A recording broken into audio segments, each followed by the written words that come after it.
Hello there, and welcome to the Sleepy Mystery Channel. Tonight, we'll be exploring some of the strangest parts of our psychology that we still can't fully explain. The human mind has an almost infinite capacity for giving us weird and wonderful experiences, but understanding the true nature of these can be harder than you'd think. Knowing when your own mind is deceiving you is surprisingly difficult to do. It can shape what we perceive before we've even perceived it, and it can create impossible experiences that seem completely real to the person having them. Some of these mysteries challenge our assumptions about what is real. Others raise deep questions about consciousness itself. There are strange circumstances where people seem to know things they shouldn't. And there are some cases that are so unusual, they seem too strange to be true. Psychology has explanations for many of these phenomena, but some important questions remain open. And when the evidence becomes uncertain, the possibilities become even more fascinating. If you enjoy these curious journeys, I invite you to like, subscribe, or share a thought below. It helps others find their way here too, one sleepy soul at a time. But for now, all you need to do is relax. Let your shoulders soften. Let your breathing slow, and as your mind begins to gently unwind, join me as we explore these psychological mysteries together. Let's begin. Your brain can create memories for events that never actually happened. Memory feels like a recording, yet the mind seems to rebuild the past whenever we remember it. In experiments, people have confidently recalled childhood experiences that researchers know were invented. A suggestion can be enough to begin the process. Over time, an imagined detail may gain texture until it feels personally familiar. Photographs can make the effect even stronger because the brain naturally tries to create a story around what it sees. This becomes especially strange when someone remembers emotions connected to an event that never occurred. They may describe embarrassment or excitement with complete sincerity. Nothing about the experience feels false from the inside. Researchers usually explain this through the reconstructive nature of memory. Yet the deeper mystery remains unsettling. If a convincing personal memory can be assembled without a real event behind it, then certainty alone cannot prove that our private history happened exactly as we remember it. Placebos can trigger real physical changes without containing active medicine. A harmless pill can sometimes produce measurable changes simply because someone expects treatment to work. Pain may lessen. Symptoms can shift. Even physical processes inside the body may respond to the belief that something therapeutic has happened. The strangest part is that the effect does not always disappear when people are told they received a placebo. In some studies, openly labeled placebos have still been associated with improvement. That makes the phenomenon harder to dismiss as simple deception. Expectation appears capable of recruiting genuine biological responses, yet researchers still debate exactly how far that influence can reach. Some people take the mystery further and wonder whether belief has powers medicine has barely begun to understand. That interpretation remains speculative. Still, the established effect is remarkable enough. A treatment with no conventional active ingredient can sometimes change how a person feels because the brain believes healing is possible. The boundary between thought and physiology is clearly less rigid than it seems. Déjà vu can feel like a memory from a life never lived. For a few seconds, an unfamiliar moment can arrive with an overwhelming sense of recognition. The room seems known. The conversation feels remembered. You may even feel that you know what should happen next. Most people experience this at least occasionally, yet the mechanism remains surprisingly difficult to pin down. One explanation suggests that the brain briefly mislabels a present experience as a memory. Another proposes that slightly delayed processing creates the illusion that the same moment has been encountered twice. Certain neurological conditions can also produce unusually intense forms of déjà vu. None of this fully captures the eerie certainty people often describe. That gap has inspired stranger possibilities. Some interpret déjà vu as a glimpse of a forgotten dream. Others have connected it with reincarnation or parallel versions of reality. There is no solid evidence for those ideas. Yet the feeling itself remains extraordinary, because consciousness can suddenly insist that the present belongs to a past we cannot actually find. Some people suddenly know they are being watched without seeing anyone. The sensation can arrive before any obvious clue reaches conscious awareness. Someone turns around and discovers that another person really was staring at them. Psychology offers several possible explanations. Peripheral vision can register tiny movements that never become fully conscious. Changes in sound may also reveal another person's position without us realizing how. Human beings are highly sensitive to faces and attention, so the brain may combine weak signals before conscious thought catches up. Yet controlled experiments have produced mixed results when researchers try to test whether people can truly detect unseen staring. That uncertainty has kept the phenomenon alive in paranormal research for decades. Some people believe consciousness itself might somehow register directed attention. Mainstream science has not established such a mechanism. Even so, the everyday experience remains compelling because it creates the impression that awareness extends beyond what we deliberately see or hear. Sometimes the body seems to notice another mind before the conscious mind understands what has happened. Dreams can sometimes appear to predict events before they happen. History is filled with people who insist that a dream later matched something that occurred in waking life. Often the resemblance is vague enough to be explained by coincidence. Yet occasionally the reported details seem specific enough to make the dreamer wonder whether something stranger happened. Psychology points towards several ordinary mechanisms. We dream frequently and forget most dreams, which gives coincidence many opportunities to appear meaningful. Memory can also shift after an event, making an earlier dream seem more accurate than it originally was. Still, some people keep written dream journals precisely to rule out that possibility. When an unusual match appears there, the mystery becomes harder to dismiss emotionally, even if chance remains the simplest explanation. Fringe researchers have proposed that dreams might access information outside normal time. Evidence for that remains disputed. What makes the subject so fascinating is that sleep already produces experiences we barely understand. Whether prediction is real or not, some dreams seem uncannily ahead of their moment. The unconscious mind can influence decisions before conscious thought catches up. A decision can feel as though it begins at the exact moment you consciously choose. Experiments have challenged that comfortable assumption. Researchers monitoring brain activity have sometimes detected patterns linked with a movement before participants report becoming aware of deciding to move. The timing is small, but the implication is enormous.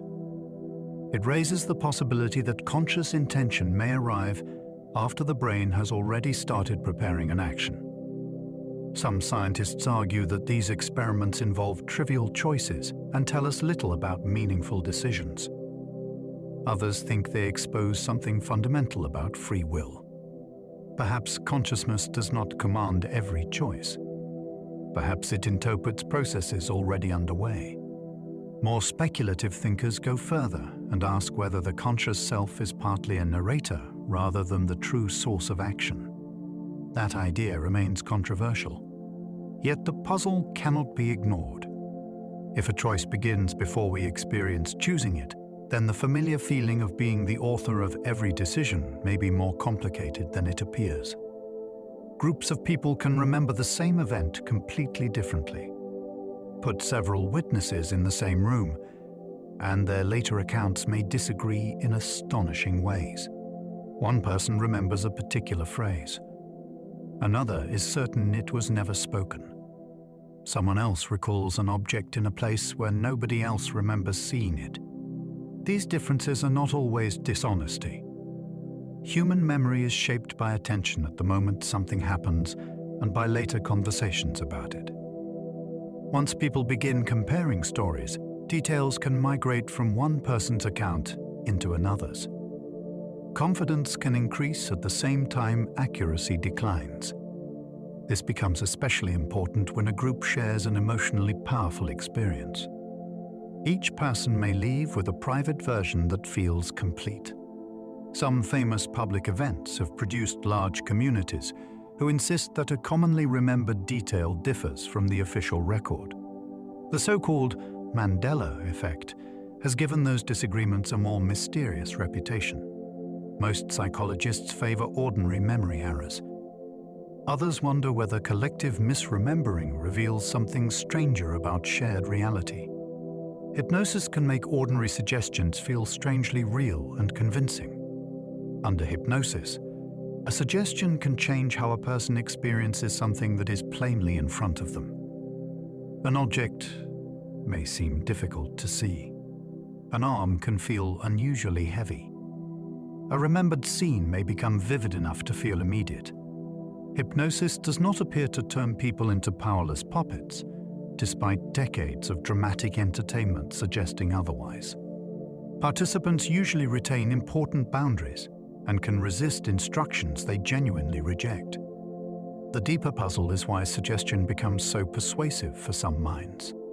Highly hypnotizable people can experience changes that feel involuntary, even though no external force is controlling them. Brain imaging suggests that attention and perception can genuinely shift during these states. Researchers still disagree about whether hypnosis is a distinct state of consciousness or an extreme form of focused expectation. Fringe theories have connected it with buried memories and forgotten identities. Those claims are controversial. What remains remarkable is that words alone can temporarily reshape a person's experienced reality. Certain people report vivid memories that seem to belong to strangers. Some of the strangest memory stories involve people describing places they believe they have never visited. Others claim to recognize names or personal details associated with someone who lived before them.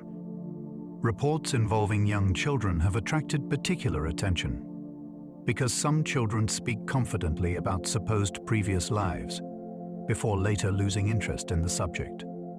Skeptics point toward family influence and coincidence. Information can also be absorbed indirectly and forgotten before resurfacing later, a phenomenon sometimes called cryptomnesia. Yet a handful of cases have remained difficult for believers to explain away because the reported details appeared unusually specific. Researchers who study reincarnation claims have collected thousands of accounts, though their interpretations remain heavily disputed. There is no accepted evidence that memories literally travel between people. Still, these cases raise an irresistible question. If memory normally belongs to one brain and one lifetime, why do some experiences arrive with the powerful feeling that they came from somewhere else entirely? Human intuition sometimes reaches correct conclusions without any obvious reasoning. A firefighter suddenly orders everyone out of a building moments before the floor collapses. An experienced nurse senses that a patient is deteriorating before the standard measurements make the danger obvious. In cases like these, intuition can look almost supernatural. Psychology usually explains the effect through rapid pattern recognition. Years of experience allow the brain to notice subtle signals that never become conscious thoughts. The conclusion arrives first, while the reasoning remains hidden. This helps explain why intuition can be brilliant in familiar situations, but unreliable in unfamiliar ones. Yet some cases still feel uncanny because the person cannot identify even a single clue that guided the judgment. Researchers continue debating how much information the unconscious mind can process outside awareness. More speculative interpretations suggest that intuition may sometimes reach beyond ordinary sensory information. Evidence for that remains uncertain. Whatever the mechanism, the experience reveals something extraordinary.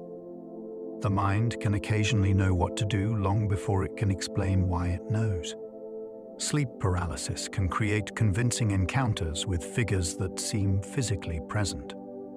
During sleep paralysis, a person may wake mentally while the body remains temporarily unable to move. That alone can be frightening, but the experience often includes something stranger. People report shadowy figures standing nearby, or a powerful sense that another presence has entered the room. Some hear footsteps or voices. Others feel pressure on the body. Modern sleep science links these experiences to dream imagery intruding into waking awareness, while normal muscle paralysis continues from rapid eye movement sleep.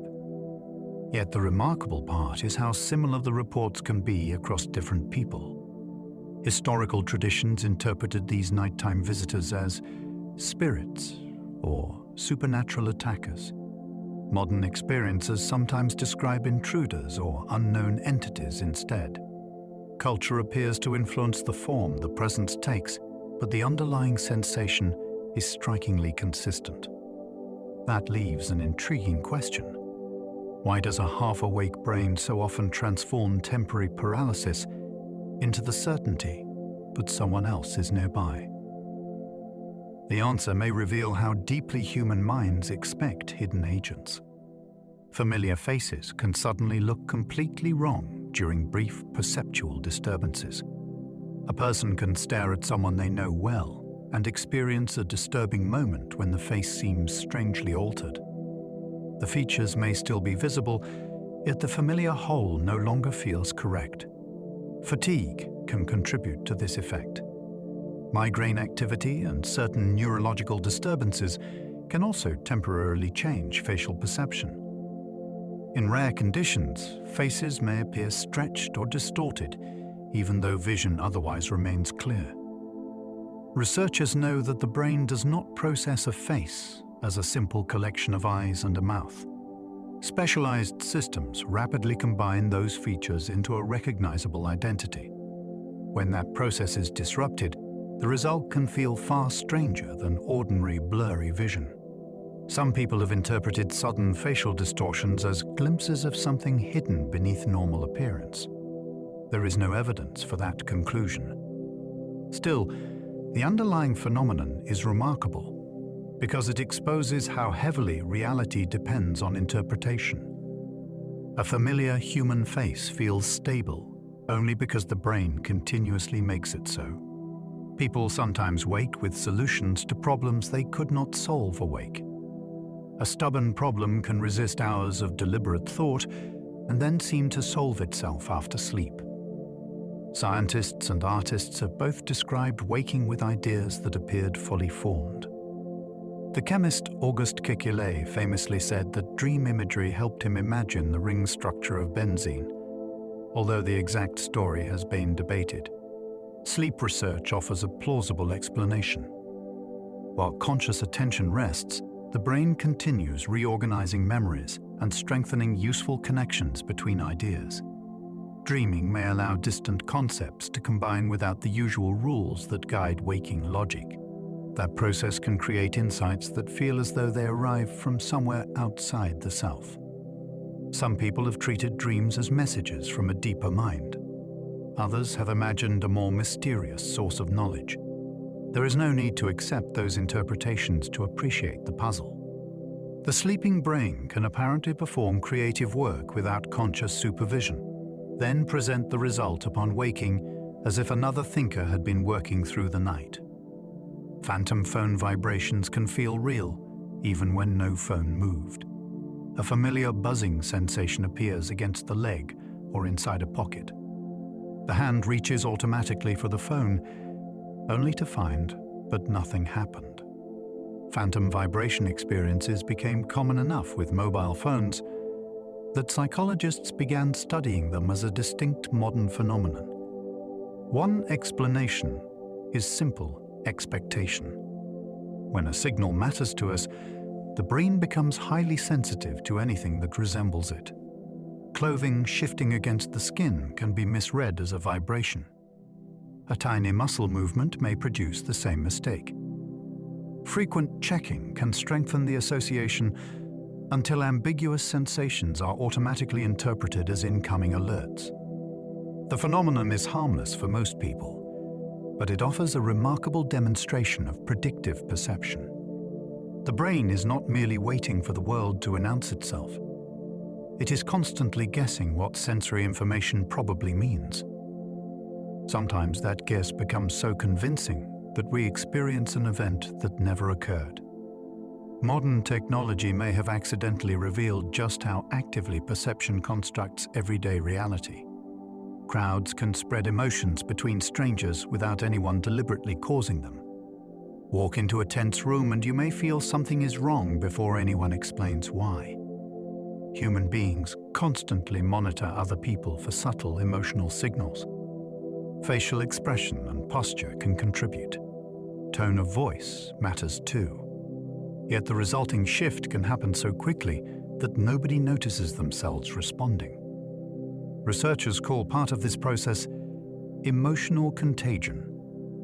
People may unconsciously mirror expressions or adopt the mood of those around them. In a crowd, the effect can multiply as each person reacts to everyone else. Excitement can intensify during a performance even when individuals arrived feeling neutral. Anxiety can also spread before anyone knows what caused the first reaction. Older theories sometimes treated crowds almost as if they possessed a temporary group mind. Psychology now offers more grounded mechanisms, though the subjective effect can still feel mysterious. A collection of separate individuals can begin behaving as though one emotional current is moving through them without any person deliberately creating it. Children occasionally describe imaginary companions with surprisingly detailed personalities and histories. An imaginary friend may have a name and recognizable habits. Some children describe entire relationships that continue for months or years. These companions are usually considered a normal part of development rather than a sign of illness. They can provide practice for conversation and help children explore social situations. What makes the phenomenon mysterious is the sense of independence these characters sometimes acquire. A child may insist that the companion has opinions they do not share or behaves in ways they did not expect. Psychologists generally understand this as sophisticated imaginative play. Yet parents occasionally report details that make the experience feel far stranger, especially when a child claims the companion knows things they should not know. Folklore has long interpreted such figures as spirits or unseen visitors. There is no reliable evidence that imaginary companions exist independently. Still, they reveal the extraordinary ability of a developing mind to create another apparent personality, while somehow experiencing that personality as separate from itself. A familiar song can suddenly unlock memories that seemed permanently forgotten. Music has an unusual ability to reach parts of personal memory that ordinary conversation cannot easily access. A few seconds of a song can return someone to a particular period of life with remarkable clarity. The effect is especially striking in some people with dementia. A person who struggles to recall recent events may still sing lyrics learned decades earlier. Familiar music can sometimes revive emotional responses and fragments of identity that appeared unreachable moments before. Researchers think this happens because musical memory involves widespread brain networks rather than relying on one narrow system. Songs are also tied strongly to emotion, which can make them powerful retrieval cues. Yet the experience often feels bigger than simple remembering. The past can return with a sudden sense of presence that ordinary facts rarely produce. For a moment, an apparently lost part of the self seems accessible again. Music therefore raises a profound mystery about where memories remain when conscious recall can no longer easily find them. Certain smells can revive childhood experiences with startling emotional intensity. A scent encountered unexpectedly can bring back a moment that has not entered conscious thought for decades. A memory may arrive with unusual emotional force and can feel more immediate than one triggered by a photograph. There is a strong neurological reason for this. Smell has unusually direct connections with brain regions involved in emotion and memory. Unlike many other senses, olfactory information follows pathways that bring it close to systems associated with personal experience. This may help explain why a familiar perfume or household scent can suddenly restore a forgotten atmosphere from childhood. The phenomenon is sometimes called the Proust effect, after the famous literary description of memory awakened by taste and smell. Yet the scientific explanation does not remove the wonder. An invisible chemical signal can apparently unlock information that deliberate searching failed to recover. The memory was not truly gone. It was inaccessible until the correct sensory key appeared. That raises difficult questions about how much forgotten experience remains stored somewhere inside us. False confessions can emerge even when people know they committed no crime. It seems impossible that an innocent person could sincerely confess to something they did not do. Yet psychology has documented cases where exactly that appears to happen. Prolonged questioning can exhaust judgment and weaken confidence in memory. When an authority repeatedly insists that evidence proves guilt, some people begin doubting their own recollection. Certain interrogation techniques can make the pressure stronger by introducing supposed evidence or suggesting that memory failure explains the person's denial. In extreme cases, an individual may move beyond simply agreeing to a confession. They can begin constructing an internal story about how the event might have occurred. This is called an internalized false confession. The phenomenon reveals how vulnerable certainty can become under intense social pressure. It also raises serious questions for criminal investigations because a confession feels uniquely convincing to juries. The deeper psychological mystery is disturbing. A person can know their own past, then gradually become uncertain enough to accept an entirely different version of it. Time can seem to slow dramatically during frightening or dangerous moments. People who survive sudden accidents sometimes describe the event as unfolding in slow motion. A few seconds seem stretched into a much longer experience. One tempting explanation is that the brain accelerates during danger and records events at a higher internal speed. Experiments have challenged that idea. When researchers tested whether frightened participants could actually perceive more information during a rapid fall, they found little evidence that subjective slow motion improved visual processing. Another possibility is that intense events create unusually dense memories. When the moment is recalled later, the amount of stored detail makes it seem as though more time must have passed. Attention also changes under threat, which may alter our internal sense of duration while the event is happening. Either way, the clock itself never changes. Conscious time does. That distinction is extraordinary because it shows that experienced duration is not a simple reading of external reality. Under extreme conditions, a few ordinary seconds can become psychologically enormous. Some strangers feel instantly familiar despite having apparently never met before.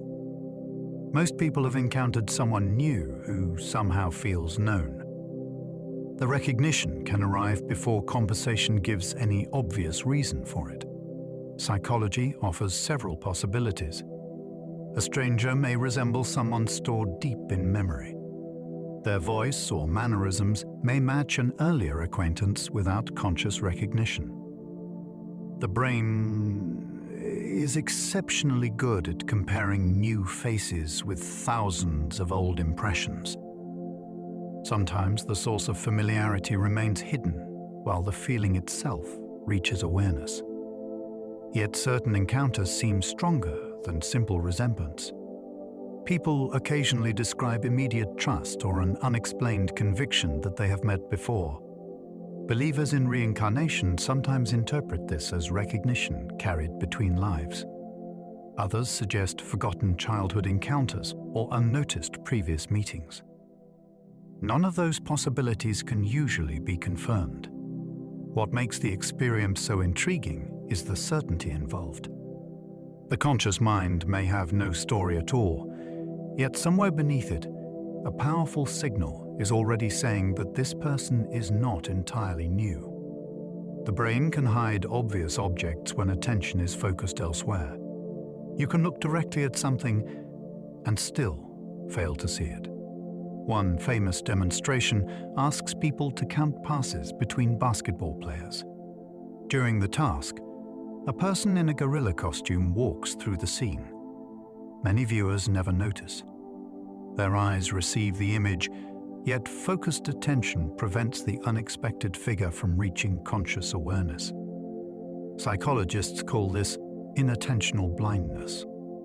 It shows that seeing is not the same as noticing. The brain selects only part of the enormous amount of information arriving every second. Everything else can effectively disappear from experience. This has serious consequences outside laboratories.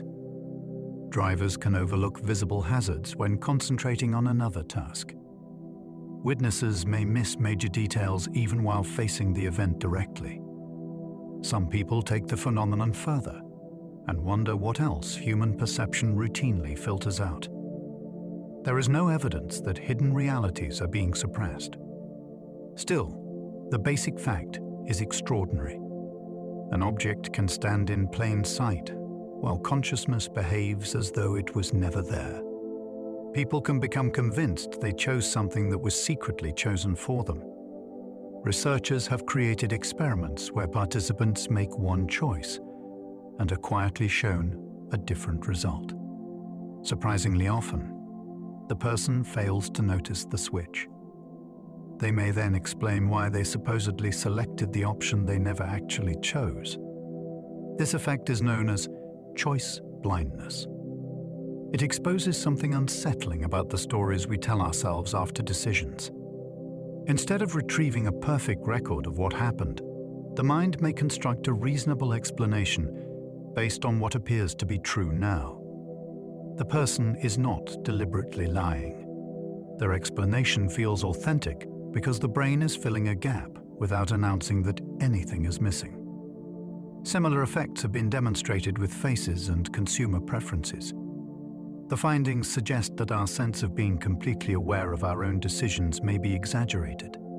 Some philosophers see this as evidence that the conscious self is partly an interpreter.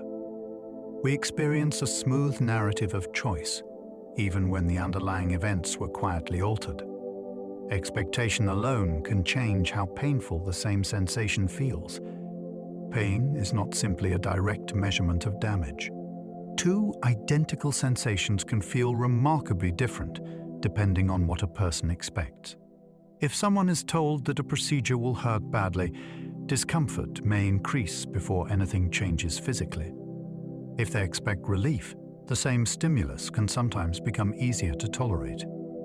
Brain systems involved in threat and pain regulation respond to these beliefs. Context matters too. A harmless sensation described as dangerous may become difficult to ignore. This helps explain why fear can amplify suffering even when the underlying stimulus stays constant. The phenomenon also raises a deeper puzzle. Pain feels like one of the most undeniable experiences a person can have, yet its intensity is partly constructed by interpretation. Alternative thinkers sometimes describe this as evidence that belief can directly reshape bodily reality. That claim can be overstated. Even so, the accepted science is remarkable enough. The brain does not merely receive pain. It actively decides how much pain a sensation should become. Repeated lies can gradually begin to feel more truthful than unfamiliar facts. A statement does not need to become more accurate to become more believable. It may simply need to become familiar. Psychologists call this the illusory truth effect. When people encounter the same claim repeatedly, processing it becomes easier. That mental ease can be mistaken for evidence that the claim is true. The effect can persist even when people possess knowledge that should help them reject the statement. Repetition has therefore become a powerful force in advertising and propaganda. It also helps explain why rumors can gain credibility merely by circulating for long enough. The unsettling part is that the mind rarely announces what is happening. Familiarity simply produces a faint sense of correctness. Once that feeling appears, people may struggle to remember whether they learned the claim from a reliable source. Some conspiracy communities interpret widespread repetition as deliberate programming. Sometimes repetition certainly is intentional. Yet the deeper vulnerability exists regardless of who uses it. The human brain can confuse recognition with reality. A person can sincerely remember seeing details that were never present. Eyewitness memory can acquire additions that feel every bit as genuine as the original scene. A witness might later remember broken glass that never existed because a question implied a violent impact. Another may recall clothing or objects introduced only during later discussion. Once added, these details can become difficult to separate from what was actually seen. The mind seems to store the event alongside later information, rather than preserving an untouched original. This is one reason courtroom memory can be so complicated. People often assume confidence proves accuracy. Research shows that confidence can remain high even when particular details are wrong. Stranger still, invented additions may become more vivid each time they are recalled. The memory develops instead of simply fading. Some people interpret dramatic eyewitness disagreements as evidence that reality itself somehow changed. Psychology offers less exotic explanations, but the subjective experience remains mysterious. A person can look inward and encounter a clear visual memory of something their eyes never witnessed. Loneliness can make ordinary social signals seem more threatening or meaningful. Extended loneliness does more than create sadness. It can change the way a person reads other people. Ambiguous expressions may seem colder. Casual remarks can feel unusually important. Neutral social situations may be scanned for rejection because the brain has become more alert to possible exclusion. This heightened sensitivity probably developed for a reason. Human survival once depended heavily on belonging to a group. Being isolated could carry genuine danger, so detecting social threats quickly may have been useful. The problem appears when that system becomes too sensitive. A lonely person may expect rejection and then interpret uncertain behavior as proof that rejection is coming. That can make social connection harder and deepen the original loneliness. More speculative interpretations sometimes describe isolation as opening people to hidden emotional signals from others. There is little need to invoke anything supernatural. The established effect is strange enough. The absence of companionship can gradually alter the apparent meaning of faces and conversations until the social world itself seems different. Certain patients remain convinced loved ones have been replaced by identical imposters. A person may look directly at their spouse or parent and recognize every visible feature. Yet something inside them insists that the familiar individual is not genuine. This rare condition is called Capgras syndrome. The patient may believe an identical replacement has taken the real person's place. One explanation involves a disconnect between facial recognition and the emotional response normally triggered by a familiar face. The visual system says the person matches. The expected feeling of familiarity does not arrive. The brain then searches for an explanation and produces an extraordinary conclusion. Instead of deciding that its own emotional machinery has malfunctioned, it decides the person must be an imposter. The condition demonstrates how strongly the mind depends on feelings when judging reality. Recognition alone may not be enough. Some people have linked such reports with folklore about doubles or replacements. Medicine interprets them very differently. Still, the experience reveals something profound. Reality can become unbelievable when one familiar emotional signal quietly disappears. The mind can invent convincing reasons for choices made unconsciously. People often believe they know exactly why they did something. Psychology suggests that this confidence can be misleading. In classic experiments involving patients whose brain hemispheres had been surgically disconnected, one side of the brain could receive an instruction without the speaking side knowing why. The person would carry out the action and then calmly provide a plausible explanation for it. The invented reason was not presented as a guess. It felt like an ordinary account of a deliberate decision. Researchers sometimes describe this tendency as confabulation. Less dramatic versions may happen in everyday life whenever we explain preferences whose true causes remain outside awareness. We may think we selected something because of quality when mood or habit actually played the larger role. The unsettling implication is that introspection may not reveal the real machinery behind behavior. Consciousness can receive the finished action and then construct a believable motive afterward. The storyteller inside the mind may be convincing precisely because it believes its own story. Dreams often combine forgotten details that waking memory cannot deliberately retrieve. A dream may include a building or a face that seems completely invented. Days later, the dreamer realizes they encountered it briefly years before. Psychologists call this kind of hidden memory cryptomnesia, when forgotten information resurfaces without being recognized as memory. Dreams appear especially suited to such material because ordinary reality checking is reduced during sleep. Fragments that conscious recall cannot easily access may become ingredients in entirely new scenes. This could explain why dream characters sometimes feel both unfamiliar and strangely specific. The brain may be using stored details whose origins have vanished from awareness. Artists and writers have occasionally worried that an apparently original dream-inspired idea was actually something forgotten from the past. More speculative thinkers wonder whether dreams access information from somewhere beyond personal memory. Evidence for that remains uncertain. Yet even the conventional explanation carries its own mystery. Experiences we consider lost may still exist in some form, waiting for sleep to uncover pieces that waking thought cannot deliberately reach. Familiar handwriting can reveal a person before their name is consciously recognized. A few written words can sometimes identify someone faster than conscious reasoning. Before the name comes to mind, the handwriting already feels unmistakably familiar. This happens because recognition can operate through patterns we rarely describe in words. The slope of letters and spacing between them may create a distinctive signature. Years of exposure allow the brain to learn these features without deliberately studying them.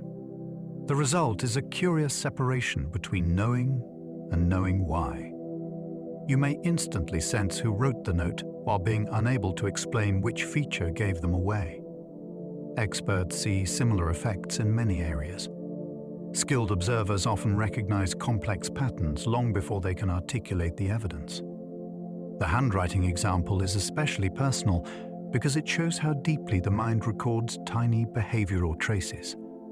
Some people associate handwriting with hidden personality or deeper character.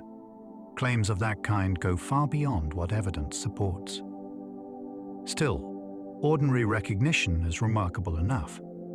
The brain can identify a person from movements preserved in ink.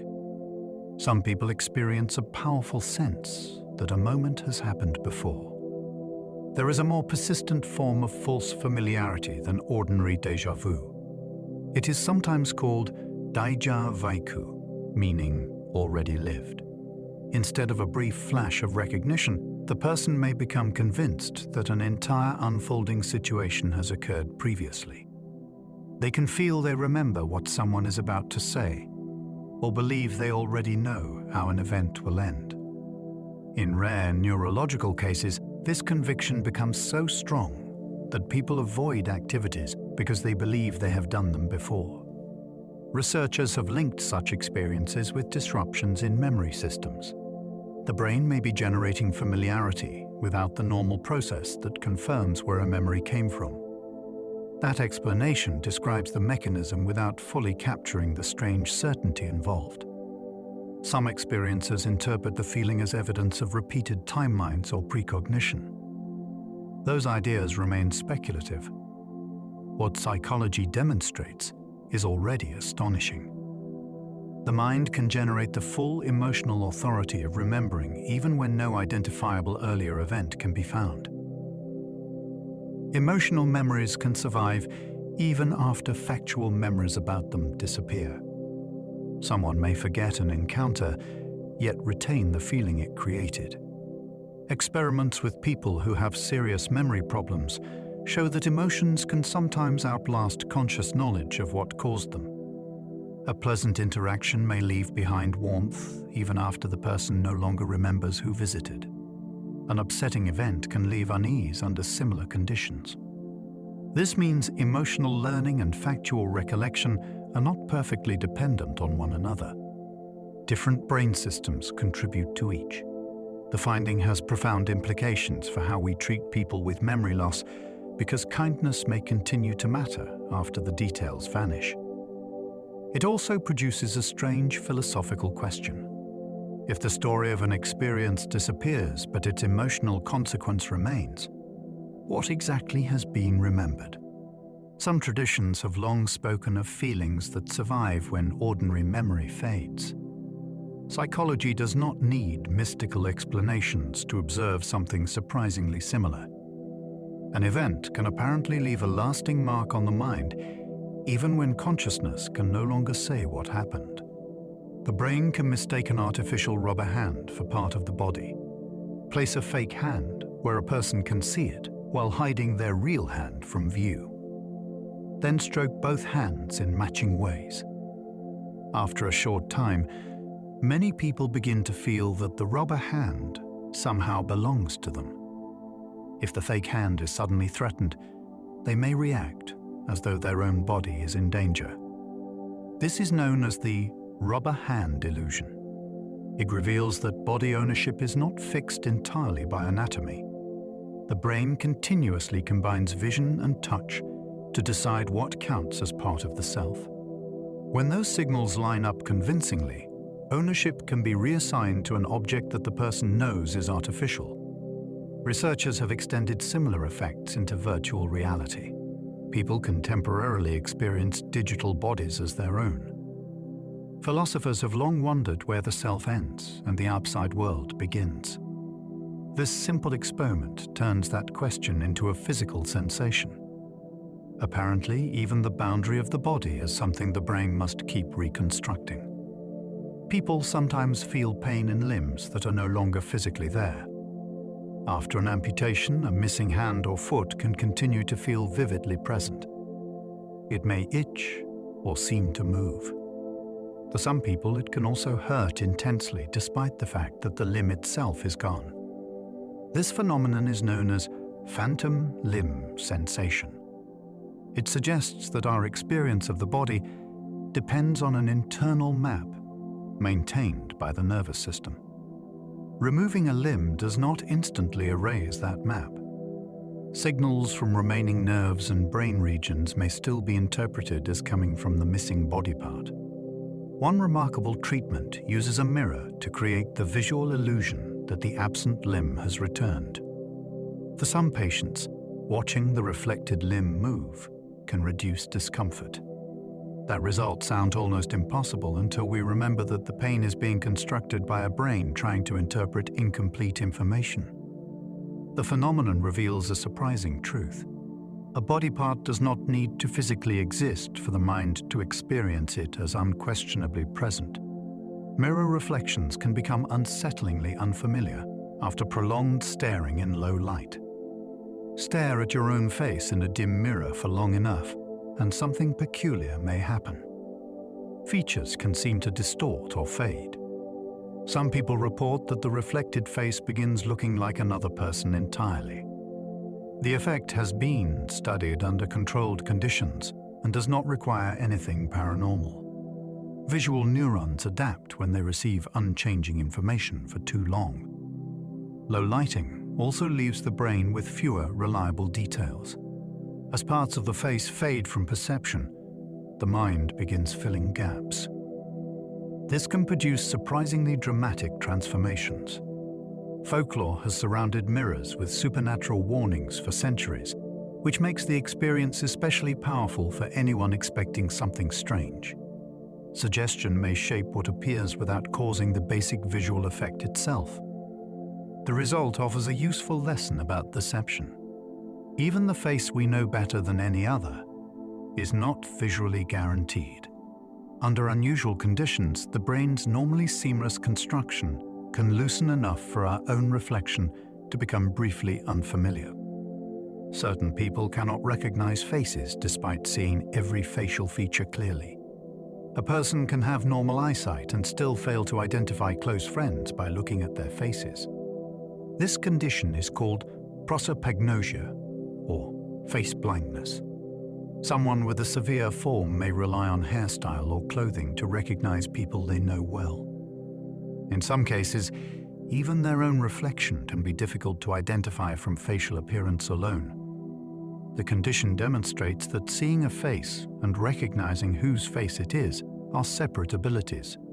Specialized brain networks perform the rapid identity matching that most of us take entirely for granted. When those systems are impaired, a world full of familiar people can suddenly become visually anonymous. Some individuals are born with the condition and may not realize for years that other people recognize faces much more easily. The mystery becomes philosophical as well as neurological. A face seems inherently connected to a person, yet that connection exists only because the brain performs hidden work. Remove that process, and familiarity vanishes, while vision remains. Others remember almost every face they have encountered for decades. At the opposite extreme from face blindness are people known as super recognizers. They can identify faces after extremely brief encounters and sometimes recognize individuals they saw many years earlier. A person glimpsed once in a crowd may remain familiar long after most of us would have forgotten them completely. Police forces have explored using super recognizers to identify suspects in large collections of surveillance images. Their ability is not photographic memory in the usual sense. It appears specifically powerful for human faces. Researchers are still investigating why facial recognition ability varies so dramatically between individuals. Genetics may contribute, but experience also plays a role. The existence of these people reveals just how unequal human perception can be. Two observers can look at the same crowd and store radically different amounts of identity information. Stories about mysterious people who never forget a face suddenly sound less exaggerated when this ability is considered. Some brains appear naturally built to remember strangers almost indefinitely. The same photograph can produce completely different memories in different viewers. Show two people an old photograph, and each may believe it proves something different about the past. One person remembers what happened immediately before the picture. Another recalls an entirely separate event that was never photographed. Images feel objective because the visual information is fixed, yet the memories they trigger are highly personal. A photograph can also reshape recollection by becoming more familiar than the original experience. Over many years, someone may remember seeing the scene from the camera's viewpoint, even though they were standing somewhere else. Family stories can become attached to photographs until the story and image are difficult to separate. This makes photographs more than passive records. They can participate in constructing memory. Some people point to strange photographic discrepancies as evidence that history itself has shifted. Psychology suggests a simpler possibility. The picture stayed the same while different minds built different histories around it. An image can preserve light from one instant without preserving a single agreed version of what that instant meant. Stress can make neutral events feel personally significant or deliberately connected. During intense stress, ordinary coincidences can begin to feel loaded with meaning. A song on the radio may seem directed at you. A stranger's glance can feel unusually important. The brain under pressure becomes highly alert because uncertainty might signal danger. That heightened state encourages connections between events that would normally seem unrelated. In mild forms, almost everyone experiences something similar. After receiving bad news, harmless details can suddenly seem ominous. More extreme experiences can involve a strong conviction that external events contain personal messages. Psychologists sometimes describe this as heightened salience. The world has not necessarily changed, but certain details become emotionally brighter and harder to dismiss. Conspiracy thinking can flourish under similar conditions because unrelated information begins fitting into a larger pattern. That does not mean every perceived connection is false. Genuine patterns also exist.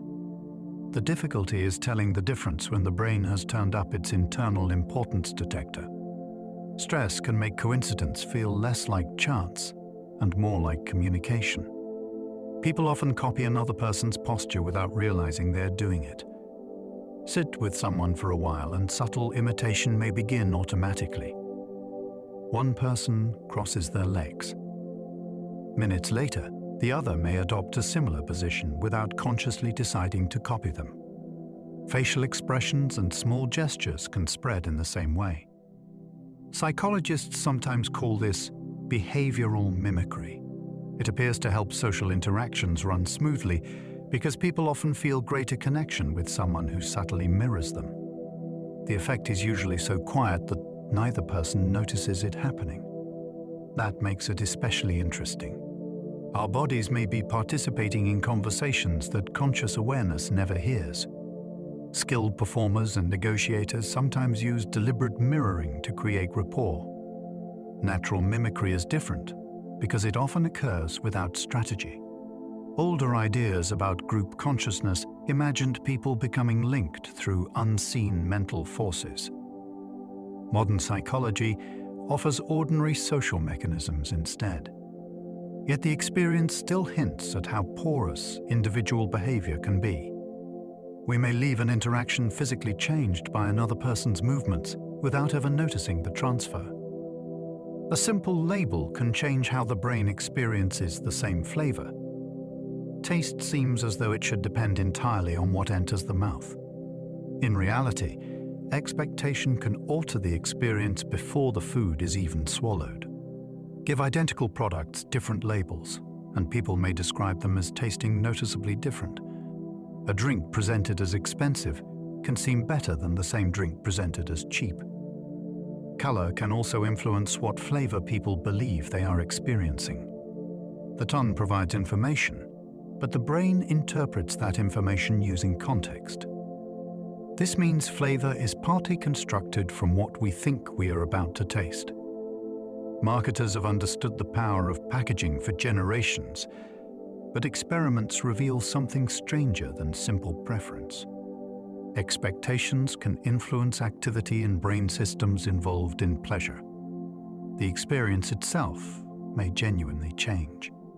People who believe consciousness merely observes the senses may find this surprising. The mind does not passively receive flavor. It helps create it. Even a label printed outside the body can alter what a substance seems like inside the mouth. Familiar voices can be recognized before listeners consciously understand the words. A loved one's voice can be identified from a single sound, even before the sentence becomes clear.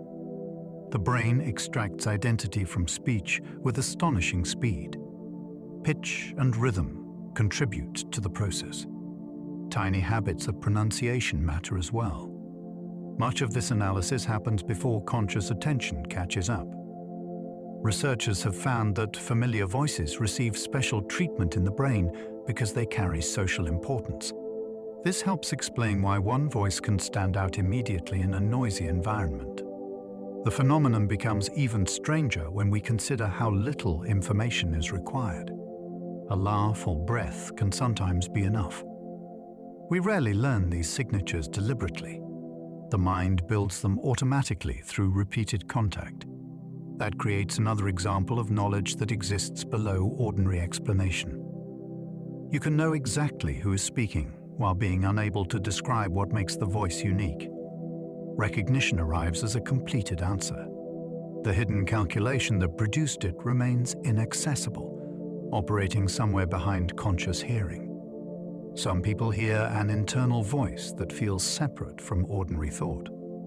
Not every inner voice feels like deliberate self-talk. Some people experience words inside the mind that seem to have their own identity or perspective. This can happen in several psychological conditions, but similar experiences also occur among people who function normally in everyday life. Researchers increasingly recognize that voice hearing exists on a spectrum. The experience can range from occasional comments to complex conversations.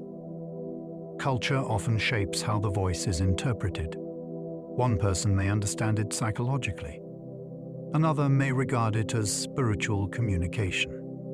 The brain mechanisms remain an active area of study. One theory suggests that internally generated speech can sometimes lose the normal signal that marks it as self-produced. The thought then feels as though it came from somewhere else.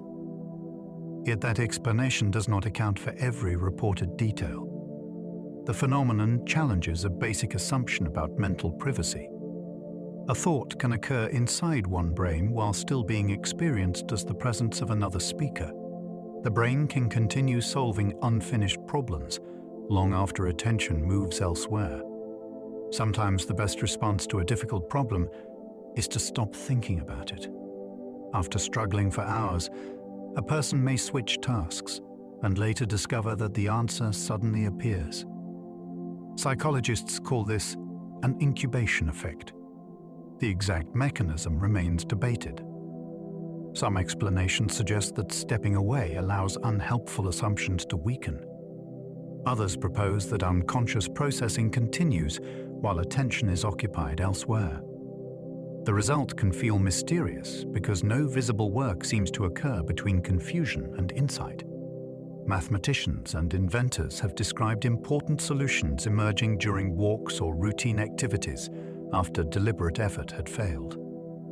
The brain may be rearranging information outside awareness until a useful connection becomes strong enough to surface.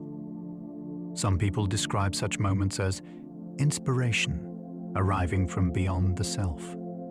There is no need to assume an outside source, but the subjective impression is understandable. Conscious thought can abandon a puzzle while another level of mental activity apparently refuses to stop working on it. An unfinished task can remain mentally louder than one already completed. A half-written message may keep returning to mind while dozens of finished tasks disappear almost immediately. This tendency is often associated with the Zeigarnik effect. Early research suggested that interrupted activities remain especially accessible because the mind keeps them active until they are resolved. Later studies found that the effect depends on circumstances and is not universal. Even so, many people recognize the experience. An unanswered question can occupy more mental space than a completed answer. Cliffhangers exploit the same tension by leaving narrative business unresolved. The brain seems uncomfortable with certain open loops. Once closure arrives, the mental pressure often drops. This may explain why simply writing down a plan can sometimes reduce intrusive thoughts about unfinished work. The mind appears satisfied when it believes completion has been secured for later. Some people interpret persistent unfinished thoughts as intuition telling them something matters. Sometimes that may be useful. At other times, it is simply a cognitive system refusing to mark a problem as finished. People frequently prefer familiar ideas even when better alternatives are available. Familiarity has a powerful gravitational pull on judgment. People often favor an option they recognize, even when an unfamiliar alternative performs better. Psychologists connect this with several biases. Known things feel easier to process, which can create a sense of safety. Repeated exposure can also increase liking without any conscious decision to change preference. This is called the mere exposure effect. It helps explain why songs can become more enjoyable after repeated listening, and why familiar brands often benefit from visibility alone. The effect becomes more consequential when applied to beliefs. An old explanation can feel more trustworthy simply because it has occupied the mind for longer. This can protect both mainstream assumptions and fringe theories from challenge. Familiarity itself does not care which side is correct. That makes the phenomenon especially important when considering controversial ideas. Humans like to imagine that evidence drives preference. In reality, sometimes the mind quietly chooses what feels known and only later searches for reasons to justify the comfort. Certain memories grow more confident over time, while becoming less accurate. We tend to imagine that uncertainty should increase as a memory gets older. Sometimes the opposite happens. A person may begin with a vague recollection and become increasingly certain after retelling it many times. Each retelling strengthens a particular version of events. Details become smoother. Gaps are filled. The final memory can feel clearer than the original experience, even though it has moved further from what actually happened. This is especially important with dramatic public events. People often remember exactly where they were when they heard shocking news. Studies of these so-called flashbulb memories show that confidence can remain extremely high, while details change over the years. The emotional force of the event may preserve certainty better than accuracy. That creates a dangerous combination because vividness feels like evidence from the inside. Some people insist that powerful memories must be correct precisely because they feel so clear. Psychology offers a stranger lesson. Memory can become more convincing at the same time it becomes less reliable. A single suggestion can permanently alter how someone remembers an earlier event. One carefully phrased question can change the future of a memory. Suppose a witness is asked how fast two cars were moving when they smashed into each other. Their later recollection may differ from someone who heard a milder word such as hit. Language introduced after an event can become woven into what the person believes they originally saw. This is known as the misinformation effect. The change can persist long after the suggestion itself is forgotten. The person remembers the altered scene without remembering where the new detail came from. That makes the effect difficult to detect from inside one's own mind. It has important consequences for interviews and family stories. Even casual conversations can reshape what survives. More mysterious interpretations sometimes suggest that memory is constantly rewriting the past rather than merely storing it. In a psychological sense, that is partly true. The historical event remains unchanged, but the version available to consciousness can be edited by something as simple as another person's sentence. Humans can detect emotional tension before understanding what caused it. You can enter a conversation and immediately sense that something is wrong. Nobody has raised their voice. No obvious argument is taking place. Yet the atmosphere feels tense before you can identify a reason. The brain constantly reads subtle social information outside deliberate awareness. Tiny changes in facial muscles may contribute. Pauses in speech can matter. Vocal tone can reveal conflict even when the words sound harmless. Because these signals are processed rapidly, the emotional conclusion can arrive before conscious reasoning explains it. This ability likely helped our ancestors navigate complicated groups where recognizing danger early had obvious value. Some people describe the sensation as picking up another person's energy. Science usually interprets it through ordinary sensory cues. though many of those cues remain below conscious notice. That distinction may matter less than it seems. Either way, the person experiences genuine knowledge without knowing how it was obtained. Social intuition can therefore feel almost paranormal while emerging from information the brain quietly gathered in plain sight. Some dreams produce emotions stronger than anything experienced during waking life. A dream can create terror or love with an intensity that seems almost impossible after waking. The event itself never occurred in the external world, yet the emotional experience can remain for hours. During certain stages of sleep, brain regions involved in emotion become highly active, while systems associated with critical evaluation operate differently. This may help explain why impossible dream events can feel completely convincing. There is little distance between the dreamer and what is happening. An invented loss can produce real grief. A fictional reunion can create genuine joy. The body's response may follow as well, with changes in heart rate and breathing. Ancient cultures often treated powerful dreams as messages because their emotional force seemed too great to dismiss. Modern psychology places the source inside the brain. Yet the mystery remains profound. If an event that never physically happened can generate some of the strongest feelings a person has ever experienced, emotion clearly does not require external reality to become completely real. The brain can briefly confuse imagination with something that was genuinely seen. Imagine an object vividly enough, and later you may become uncertain whether you actually saw it. Psychologists call this kind of confusion a source monitoring error. Memories do not arrive with perfect labels identifying whether they came from perception or imagination. Instead, the brain judges their origin using clues such as sensory detail and context. When an imagined scene is especially vivid, those clues can become misleading. This is one reason repeated visualization can sometimes make invented events feel increasingly familiar. The effect also appears in ordinary situations.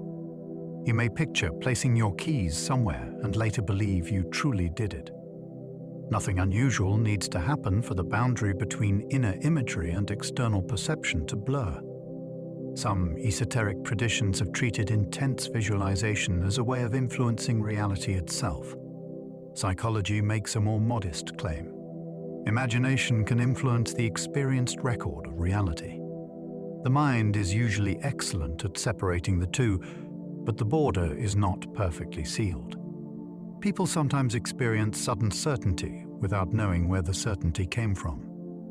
A conclusion can arrive with extraordinary force while providing almost no explanation for itself.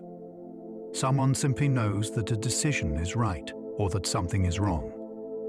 These moments are often described as gut feelings, yet many different mechanisms may be involved. The brain can integrate subtle information far faster than conscious reasoning can describe it. Emotional reactions can also signal patterns learned through experience. Sometimes this produces excellent judgment. Sometimes it produces misplaced confidence. The difficult part is that both can feel equally convincing. There is no internal label telling us whether certainty came from expertise or bias. Mystical traditions have often treated sudden knowing as a form of revelation. Paranormal investigators sometimes use the word claircognizance for knowledge that seems to arrive without a sensory route. Evidence for supernatural explanations remains disputed. Still, the basic psychological mystery survives. Consciousness can receive a finished conviction before receiving any argument. The feeling of knowing can exist even when the reasons for knowing remain completely hidden. Some dreams produce emotions stronger than anything experienced during waking life. A dream can create feelings so intense that waking reality seems strangely muted afterward. Someone may wake grieving for a person who never existed or missing a place they have never visited. The emotional reaction is genuine even though the event itself was imagined. During dreaming, the brain can generate powerful emotional activity while the systems responsible for testing reality operate differently than they do when awake. That may explain why impossible situations can feel completely convincing until the dream ends. Yet it does not fully explain why certain dreams remain emotionally important for years. Some people interpret these experiences as encounters with hidden parts of the self. Others wonder whether dreams somehow connect us with realities that ordinary consciousness cannot access. There is no accepted evidence for that idea. Still, the emotional puzzle remains. The mind can create an experience from nothing visible and make it matter as deeply as something that actually happened. The brain can briefly confuse imagination with something that was genuinely seen. Picture yourself placing a set of keys on the table. Later, you may genuinely believe you performed the action, even if you only imagined it. Psychologists call this a source monitoring error. The brain does not store every memory with a perfect label explaining where it came from. Instead, it later reconstructs the likely source by examining details such as vividness and context. A strong mental image can sometimes contain enough detail to be mistaken for perception. This becomes even more fascinating when people repeatedly imagine the same event. Familiarity grows with each rehearsal, and the imagined scene may begin to acquire the texture of something that really happened. That does not mean imagination routinely replaces reality. Most of the time, the distinction works extremely well. But the system is not flawless. The same mind that allows us to rehearse futures and invent possibilities can occasionally blur its own creations with experience. Reality and imagination are separated by a boundary that consciousness usually notices only when it fails. People sometimes experience sudden certainty without knowing where the certainty came from. Sometimes a conclusion arrives fully formed before any explanation appears. A person may suddenly feel certain about a decision or convinced that something is wrong. The experience can seem almost like receiving information rather than thinking it through. Psychology offers several possibilities. The brain may have noticed patterns that never reached conscious awareness. Past experience can guide judgment through signals that are too subtle to describe. Emotional systems may also react before deliberate reasoning begins. The difficulty is that genuine insight and mistaken confidence can feel almost identical from the inside.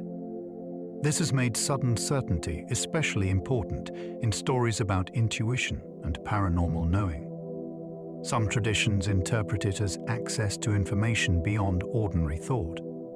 Evidence for such claims remains uncertain. Yet the everyday phenomenon is mysterious enough. Consciousness can receive a strong answer without receiving the steps that produced it. We often assume certainty is the end of reasoning, but sometimes the feeling arrives first and the reasons never come. Music can change perceived time without changing the clock at all. 5 minutes can feel short with one piece of music and surprisingly long with another. Tempo plays a role, but the effect is more complicated than fast songs simply making time pass faster. Attention and emotional involvement can alter the experience of duration. When music captures the mind, less attention may be given to monitoring time. Certain repetitive sounds can have the opposite effect by making each passing moment more noticeable. Businesses have used music strategically because perceived waiting time can influence customer experience. Athletes sometimes use playlists to make difficult effort feel more manageable. Even familiar songs can create distortions because anticipation pulls attention toward what comes next. Some people believe rhythmic sound can shift consciousness into unusual states. That claim is interpreted differently across cultures and research traditions. What is clear is that the clock is not the only system measuring a moment. The brain creates its own version of duration, and a sequence of sounds can quietly change that internal measurement. Boredom can make short periods feel far longer than enjoyable ones. A few minutes with nothing engaging to do can seem longer than an hour spent absorbed in something enjoyable. The difference reveals how little experienced time depends on clocks. During boredom, attention often turns toward the passing of time itself. Each moment becomes noticeable because there is little else competing for awareness. When someone becomes deeply engaged, that monitoring decreases. Time then appears to disappear almost without warning. The same number of seconds can therefore produce radically different experiences. This has practical consequences in waiting rooms and long journeys.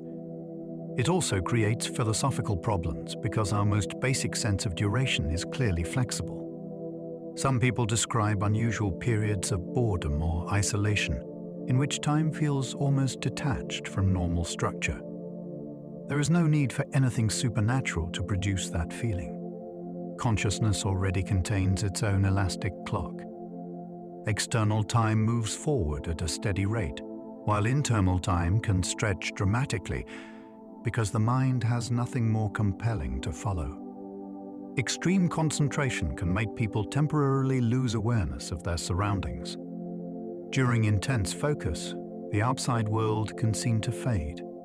A person absorbed in a difficult task may fail to hear their name or notice someone entering the room. Athletes and performers sometimes describe an even stronger version known as flow. Actions feel automatic, and distractions lose their importance. Time may also become difficult to track.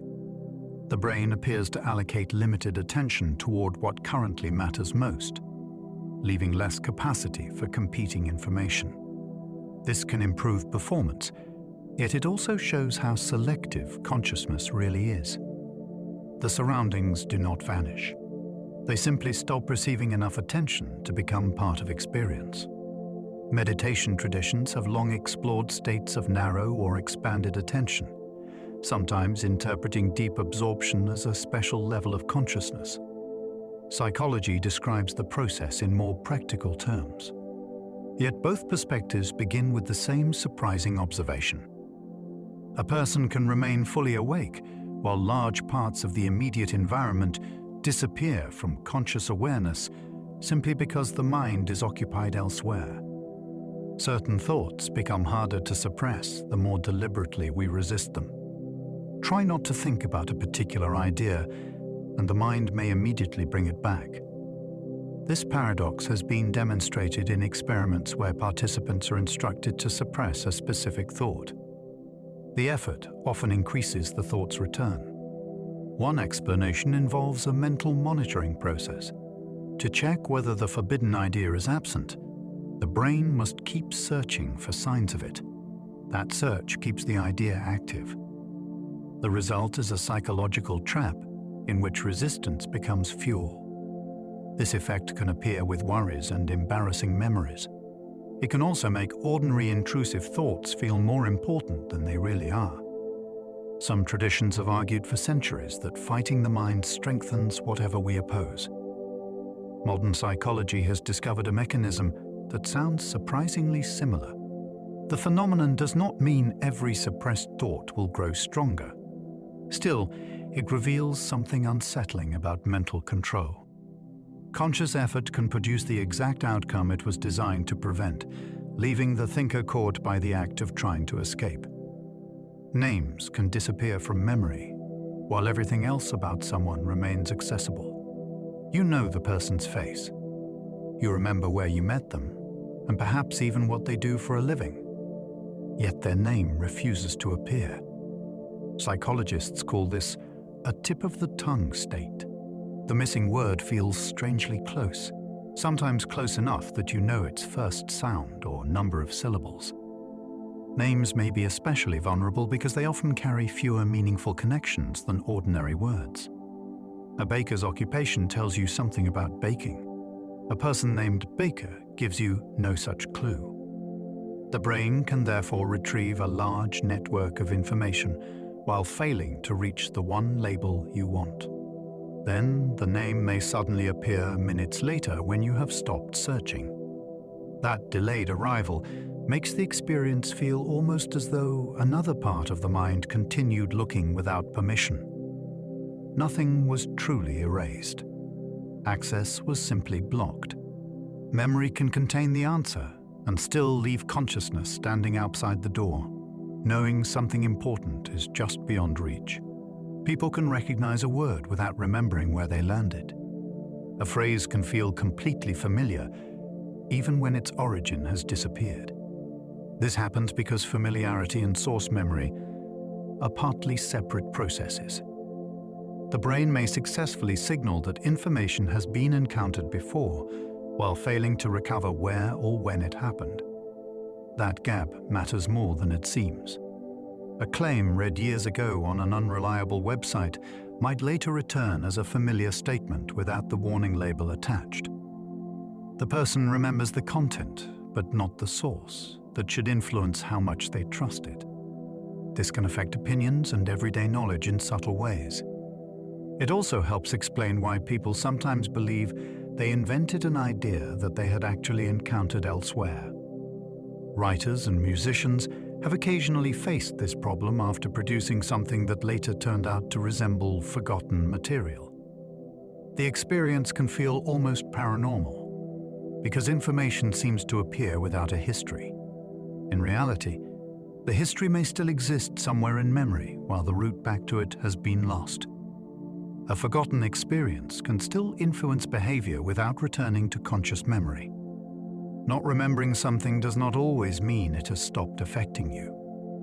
Experiences can change later behavior, even when the original event cannot be consciously recalled.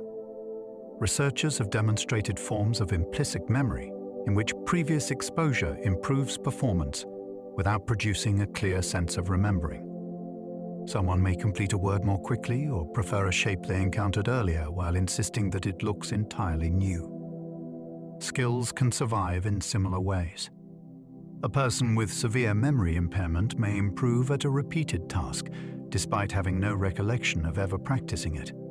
This reveals that memory is not one single system. Conscious recollection is only part of what the past leaves behind.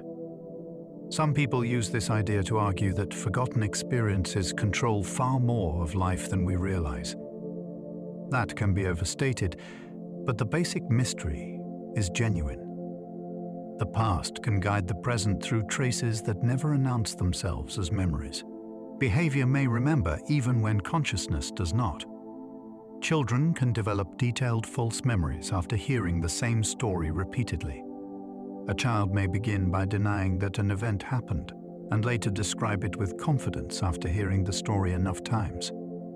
Repetition can make an invented event feel familiar, especially when trusted adults present it as something that really occurred. Children are not uniquely irrational. Their memory systems are still developing, and they often rely heavily on adults when deciding what information is trustworthy. Researchers have shown that suggestion can sometimes lead children to add details that were never provided. Eventually, the imagined event may become difficult to distinguish from genuine experience. This has made interviewing methods extremely important in situations where accurate childhood testimony matters. The phenomenon also helps explain why family legends can become personally remembered by people who were too young to recall the original event. More unusual interpretations sometimes treat early childhood memories as evidence of hidden experiences. Psychology urges caution. A detailed story can feel completely personal even when its roots began in someone else's repeated description. Expectations can make identical performances seem better when attached to prestige. The same piece of work can receive different judgments depending on the name attached to it. Tell people that a performance comes from an acclaimed professional, and expectations may raise their evaluation before the work has a chance to speak for itself. Similar effects appear with art and food. Prestige creates a mental frame that changes what people notice. This does not mean everyone is easily fooled or that quality never matters. Instead, the brain interprets experience using context before conscious judgment is complete. Reputation becomes part of what is being experienced.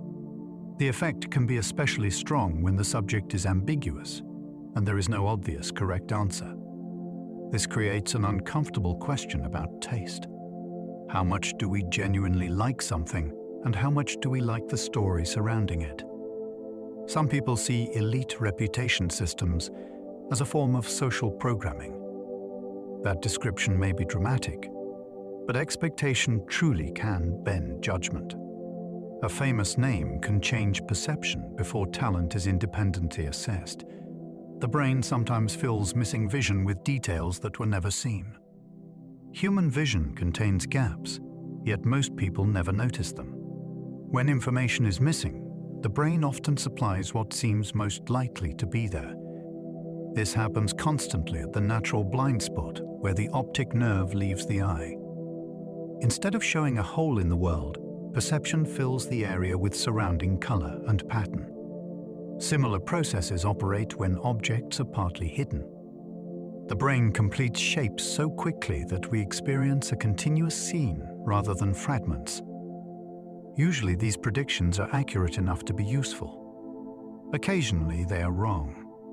Visual illusions exploit exactly this tendency. We see the brain's best guess and mistake it for direct observation. Some people wonder whether perception might be hiding far more than science recognizes. There is no evidence that the brain is concealing secret objects or invisible realities. Still, everyday seeing is stranger than it appears. Conscious vision is partly constructed from information that never entered the eyes in the first place. People rarely notice their natural blind spots despite having them constantly. Each eye contains a small region where there are no light-detecting cells at all. This blind spot is created where the optic nerve exits the retina. Under the right conditions, an object placed there simply disappears from vision. Yet ordinary life contains no obvious black holes floating beside us. The brain covers the missing area automatically using information from the other eye and from the surrounding scene. Even with one eye closed, it can often create a convincing continuation of nearby patterns. The extraordinary part is not that vision has a gap.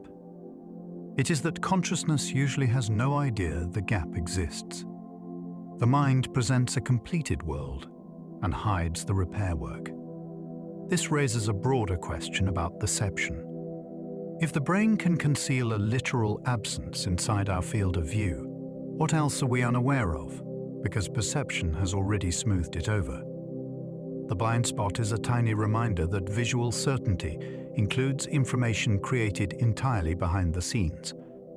Familiar rooms can briefly feel strange after returning from a long absence. Walk back into a childhood bedroom after many years, and the space may feel both known and unfamiliar.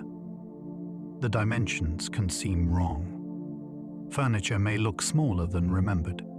Even unchanged details can produce an unexpected sense of distance. Memory does not preserve places as exact three-dimensional models. It keeps selected features and emotional associations that are reconstructed when we return. Meanwhile, the person doing the remembering has changed. Height and perspective may be different.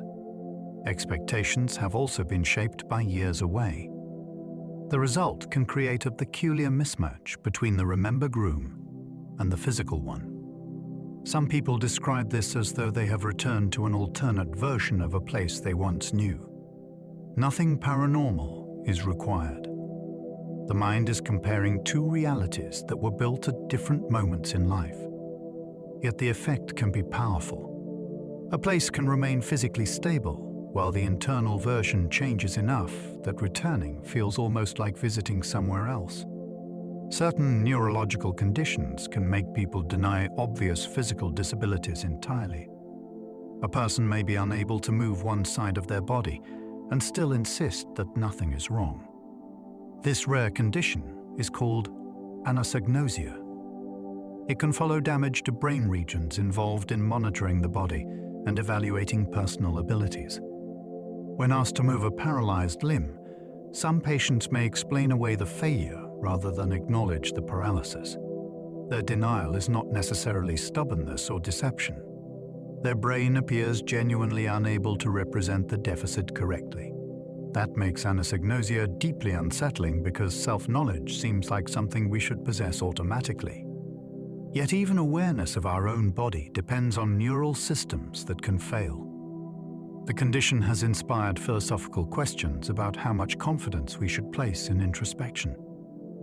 If the brain can hide a major physical limitation from the person experiencing it, then certainty about oneself is clearly not infallible. Consciousness does not simply observe the body. It relies on internal reports, and sometimes those reports can be astonishingly wrong. The mind can defend a belief even after its original evidence disappears. A belief may survive the destruction of the very reason that created it. In experiments, people have been given information that leads them toward a conclusion, and later told that the information was false. Surprisingly, the conclusion can continue influencing judgment. Psychologists call this belief perseverance. Once an explanation has been built, the mind may generate supporting arguments of its own. Removing the original evidence does not automatically remove the structure that grew around it. This helps explain why corrections sometimes fail to change opinions. The belief has become more than the first claim that started it. It now contains interpretations and emotional commitments that can continue independently. This matters in conspiracy theories, but it also affects ordinary beliefs and institutional assumptions. Nobody is completely immune. The phenomenon reveals why changing minds can be so difficult. Evidence may open the door to an idea, but once the idea moves in, it can remain after the evidence that invited it has already left. People often become more confident after repeatedly explaining an incorrect idea. Explaining something can create the feeling of understanding, even when the explanation is flawed. Each repetition makes the story easier to tell. That fluency can be mistaken for accuracy. A person may gradually become more certain because they have rehearsed the reasoning many times, rather than because the reasoning improved. This is especially powerful when nobody challenges the weak parts. The explanation becomes polished, while the underlying mistake survives untouched. Online communities can amplify the effect because members repeat similar arguments to one another until the ideas feel obvious. The same mechanism can occur in classrooms and workplaces. Familiar reasoning feels easier to retrieve, and ease can masquerade as truth. Some people interpret this as deliberate conditioning when a particular story dominates public discussion. Sometimes repetition is intentional. Yet no outside manipulation is required for the effect to occur. The human mind can train itself into certainty. A wrong explanation repeated often enough may eventually feel stronger, simply because it has become effortless to produce. Shared expectations can cause groups to interpret ambiguous events in similar ways. When people enter a situation expecting something unusual, ambiguous events can begin to look like confirmation. A creaking floor in an ordinary building may be ignored. In a place described as haunted, the same sound can become meaningful. Group discussion strengthens the effect because one person's interpretation can guide what everyone else notices next. This does not mean the group is pretending. Each person may sincerely experience the event through the same expectation shaped in advance. Researchers have observed similar influences in social settings where people are given misleading information about what they are likely to encounter. Perception tends to follow the available story when the evidence itself is uncertain. Some people argue that this explains many paranormal investigations. Believers respond that expectation cannot explain every report. Both positions continue to be debated. The broader psychological point is fascinating on its own. A shared idea can become a lens through which several independent minds begin seeing the same uncertain event in surprisingly similar ways. Some individuals experience another person's touch, as if touching their own body. A rare phenomenon known as mirror touch synesthesia can make someone physically feel a sensation when they watch another person being touched. If they see someone tapped on the cheek, they may experience a corresponding feeling on their own face. The sensation is not imaginary in the ordinary sense. To the experiencer, it can feel immediate and involuntary.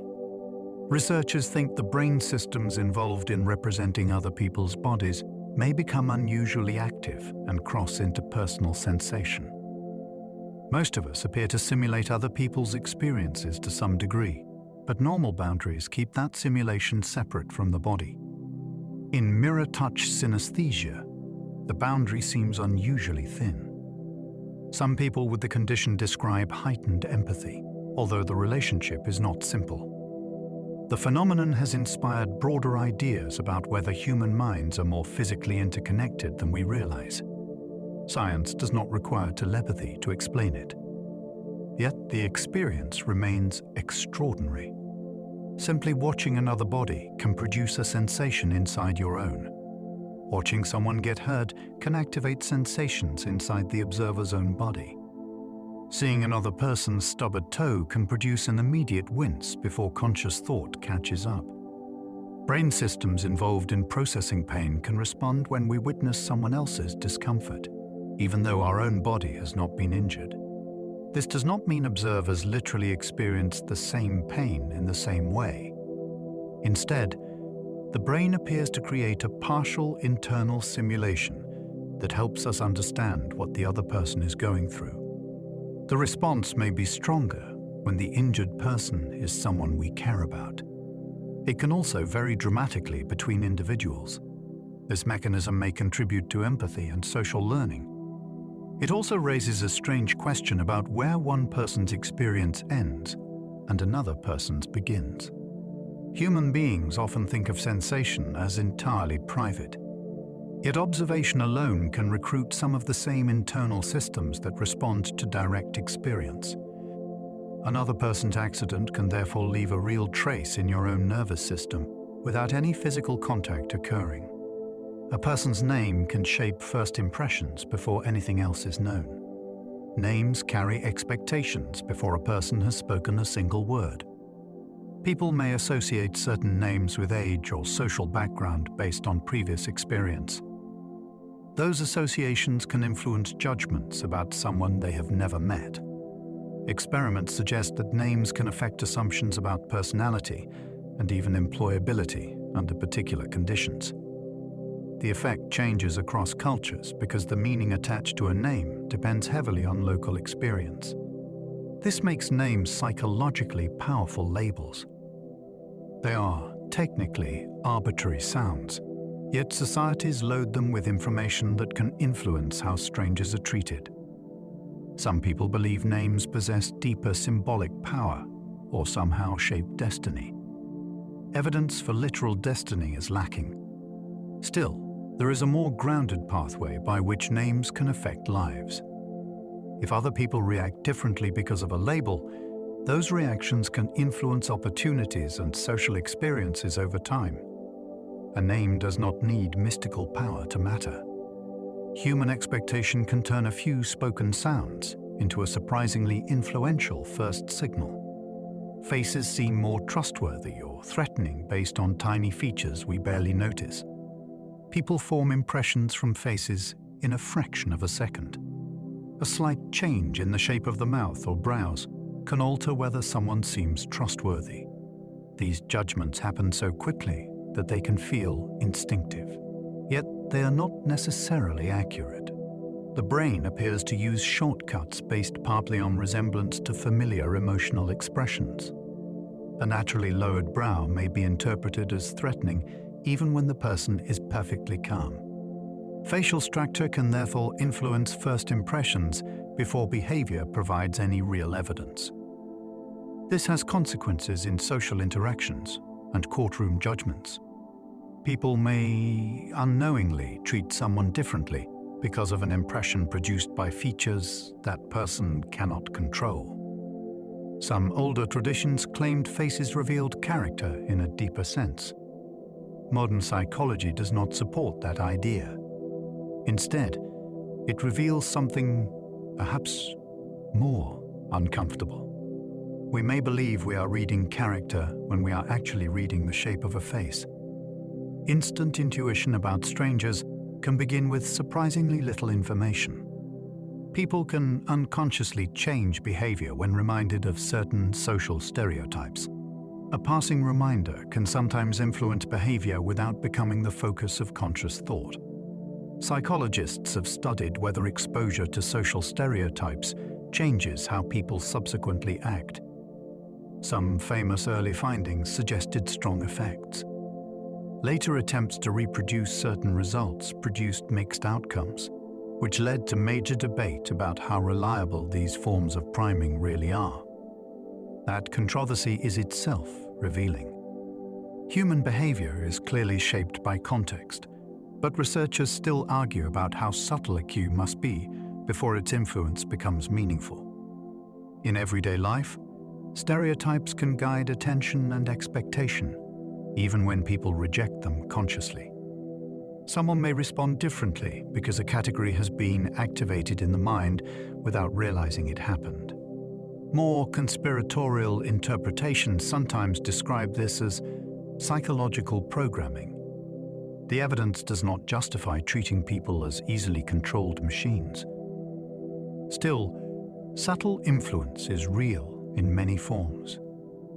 Behavior can shift because of information that never feels important enough to be noticed, leaving consciousness unaware of what nudged it. The brain treats social rejection surprisingly like a form of physical pain. Being excluded from a group can hurt in a way that feels almost physical. Brain studies have found overlap between systems involved in social distress and systems related to bodily pain. The relationship is complex, but the similarity may help explain why rejection can feel so immediate. For our ancestors, exclusion from a group could threaten survival. A powerful alarm against social separation would therefore have been useful. That ancient sensitivity still operates in modern situations where the consequences are far less dangerous. A brief social slight can produce a reaction that seems out of proportion because the brain may be using very old machinery to evaluate belonging. This also explains why people use physical words to describe emotional hurt. Some cultures have long treated heartbreak as something that affects the body, rather than the mind alone. Modern research suggests that distinction was never completely accurate. Social pain is not merely a metaphor. The human nervous system appears to treat disconnection as something serious enough to deserve its own alarm. Close friends sometimes remember shared experiences as though their memories had merged. After years of friendship, two people may tell the same story in almost identical language. One may even remember details that originally belonged to the other's viewpoint. This happens because shared memories are repeatedly reconstructed through conversation. Each retelling offers information that can be absorbed into the other person's version. Over time, it becomes difficult to remember which details were personally witnessed and which were learned later. Psychologists describe processes like this as socially shared remembering. The effect can strengthen relationships because a common past helps create a shared identity. Yet it also means memories are less private than we assume. Another person's recollection can gradually become part of your own. Some people interpret unusually synchronized memories as evidence of deeper mental connection. Ordinary social exchange provides a strong explanation, though it does not make the result any less strange. Two separate brains can spend years editing one another's past until their stories begin to resemble a single, jointly constructed memory. Couples can develop similar interpretations of events through years of shared experience. Long-term partners often begin to understand situations through a common framework. A look across a room may carry a meaning that nobody else detects. An event that would seem ordinary to outsiders can immediately remind both partners of the same private history. This shared understanding develops because years of conversation gradually align expectations. Each person learns what the other notices and how they normally interpret it. Eventually, the relationship creates a kind of mental shorthand. Researchers studying close relationships have found that partners can also divide memory responsibilities between them. One may remember certain information while relying on the other for something else. Together, they function almost like a small memory system. Some people describe long married couples as being able to read each other's minds. Literal telepathy has not been established, but deep familiarity can imitate it remarkably well. A shared life can make two separate people predict and interpret the world in ways that outsiders may struggle to understand. A confident eyewitness can still be completely wrong about what happened. Confidence is persuasive. When a witness says they are absolutely certain, listeners naturally assume the memory must be accurate. Psychology has repeatedly shown that the relationship is more complicated. Under some conditions, a confident identification can be informative. But confidence can also be inflated by feedback and repeated questioning after the event. If a witness is told that they chose the same person as another observer, certainty may rise even though the original memory has not improved. The new confidence then becomes part of the story. This creates a serious problem because jurors often find confidence extremely convincing. A hesitant witness may appear unreliable, while a mistaken but certain witness can sound compelling. The deeper lesson is uncomfortable. The feeling of certainty is generated by the mind, and it does not provide direct access to historical truth. Memory can be wrong without feeling wrong. A person may speak with complete sincerity while describing an event that did not unfold the way they remember. Darkness can make harmless sounds feel far more threatening than daylight does. A creak in the house may barely register during the afternoon. Hear the same sound late at night, and the mind can transform it into a possible intruder. Darkness removes visual information that would normally explain ambiguous noises. The brain is then forced to guess what caused them. Under uncertainty, threatening interpretations can receive priority because missing a real danger would historically have been more costly than reacting to a harmless sound. This tendency is sometimes described as an adaptive bias. Imagination then supplies possibilities that sight would quickly dismiss in daylight. Cultural expectations can intensify the effect. Someone who believes a building is haunted may interpret the same noise very differently from someone expecting old pipes. The sound itself has not changed. The psychological environment has. This helps explain why mysterious experiences so often seem stronger at night. Darkness gives the mind less evidence, and a brain deprived of clear information becomes unusually willing to complete the story itself. Familiar places can feel haunted after people learn disturbing stories about them. A building can seem completely ordinary until someone tells you that something unsettling happened there. Afterward, every creak and cold patch can acquire new significance. Expectation changes attention. Details that were previously ignored become noticeable because the mind is now searching for evidence that fits the story. This is one reason locations with dramatic reputations can produce powerful experiences, even for skeptical visitors. Fear increases alertness, which makes small sensations harder to dismiss. Other people can reinforce the effect by reacting at the same moment. None of this proves that unusual locations are never genuinely mysterious. It simply shows how strongly narrative can alter perception before anything happens. Some paranormal investigators try to avoid telling participants a site's history in advance for exactly this reason. The psychological effect is fascinating because the physical place may remain unchanged. Only one piece of information has been added. Yet that information can transform a familiar hallway into somewhere that suddenly feels occupied by an unseen history. Belief in bad luck can subtly change decisions until misfortune seems confirmed. Once someone becomes convinced that a particular day or object brings bad luck, ordinary decisions can begin changing around that belief. They may hesitate more, take fewer chances, or notice mistakes that would normally pass without attention.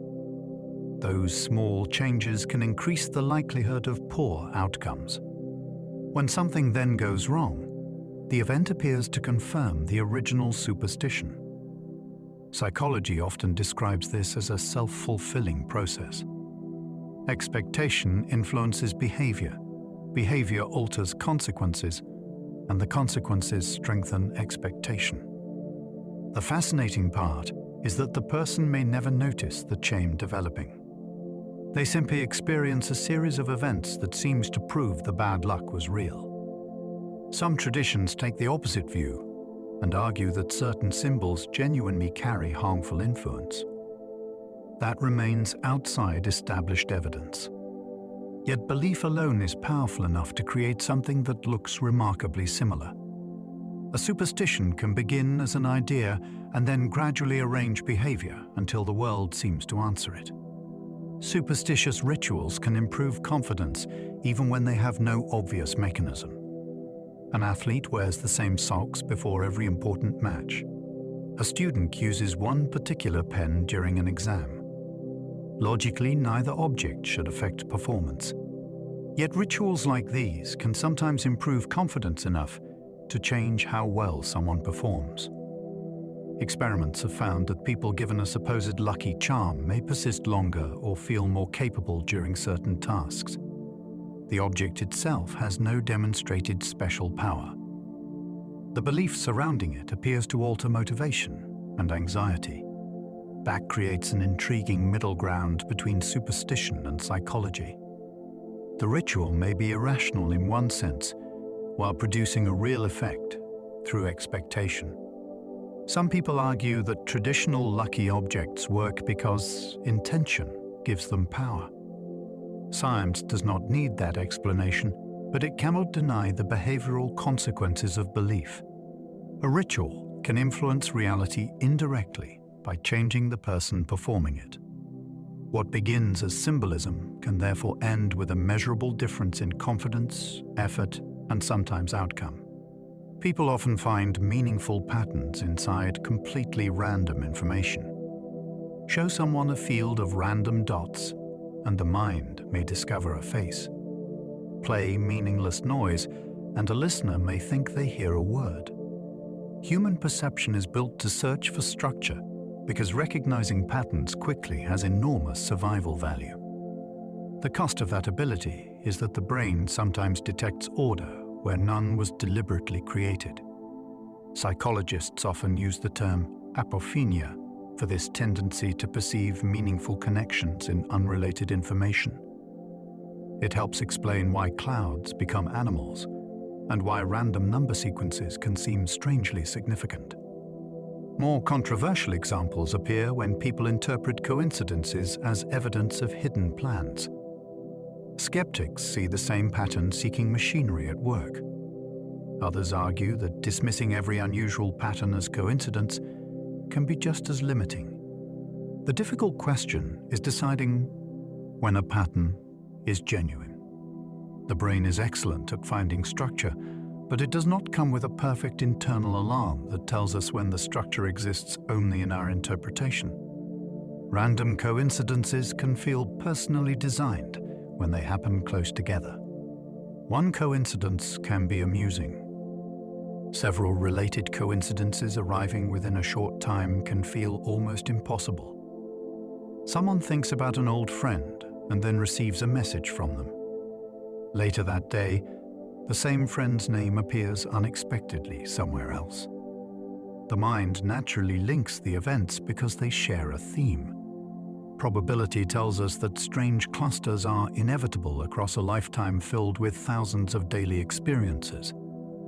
Yet knowing that does not remove the powerful sense that something has arranged the sequence.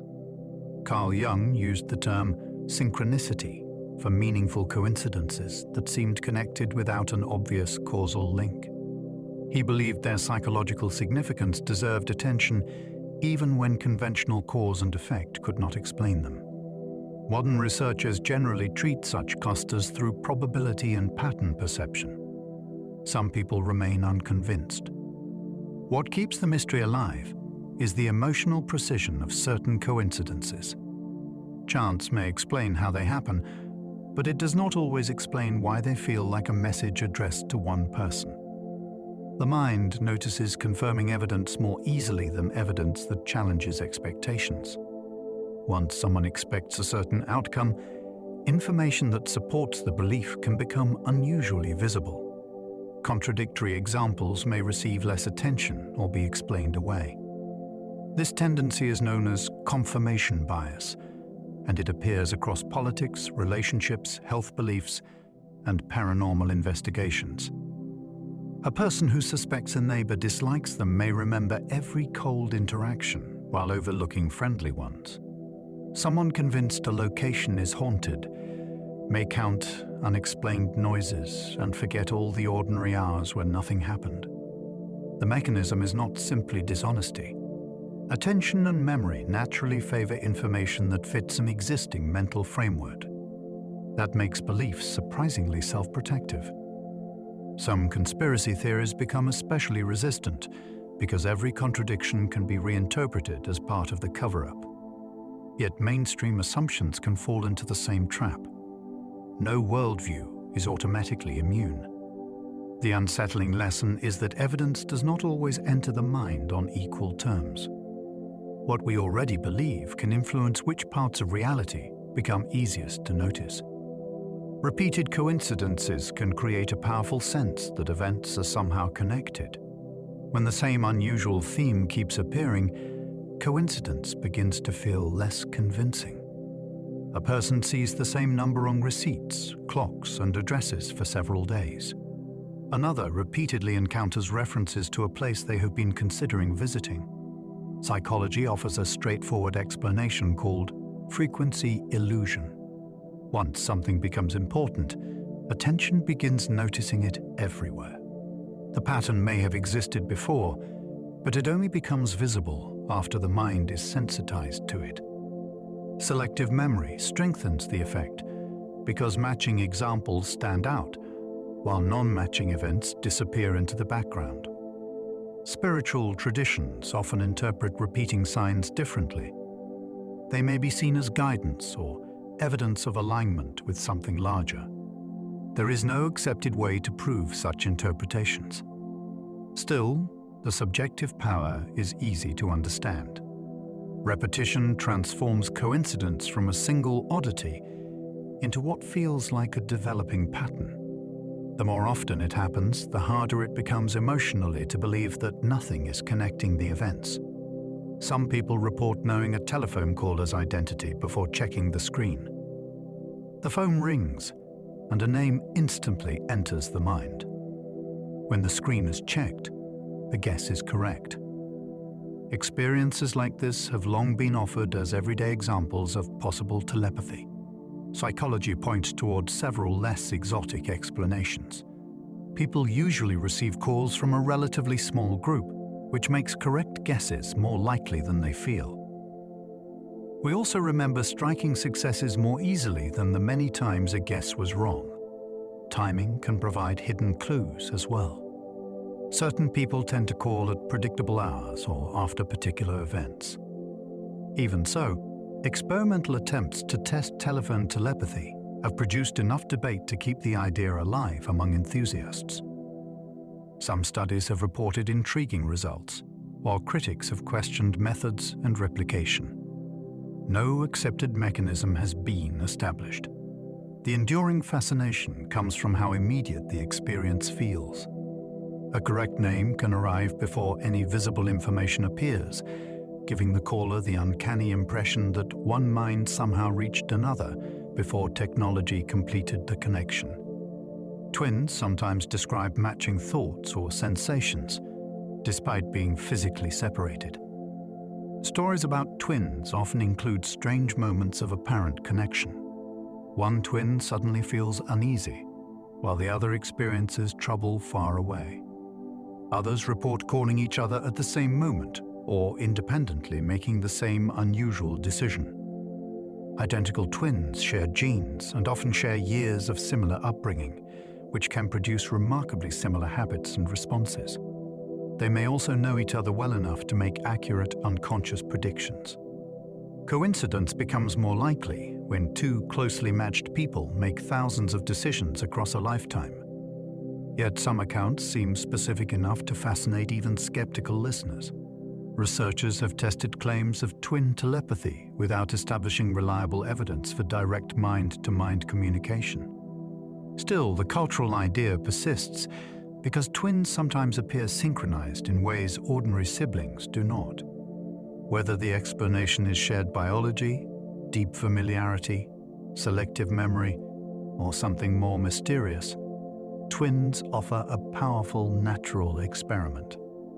Two separate minds can develop patterns that occasionally seem almost coordinated across distance. Grieving people occasionally sense the presence of someone who has died. After losing someone close, a person may briefly feel that the deceased is nearby. The experience can involve a familiar voice or the impression of someone entering a room. Such encounters are surprisingly common and do not automatically indicate mental illness. Grief changes attention and expectation because the mind has spent years anticipating the person's presence. Their absence may take time to become fully integrated into everyday perception. A familiar sound can therefore trigger a powerful sense that they have returned. Some people find these moments comforting rather than frightening. Spiritual traditions interpret them as genuine contact with the dead. Psychology usually explains them through bereavement and memory. Neither interpretation changes how real the experience can feel to the person having it. The mystery remains emotionally powerful because grief creates a situation where the mind expects someone who is no longer physically present.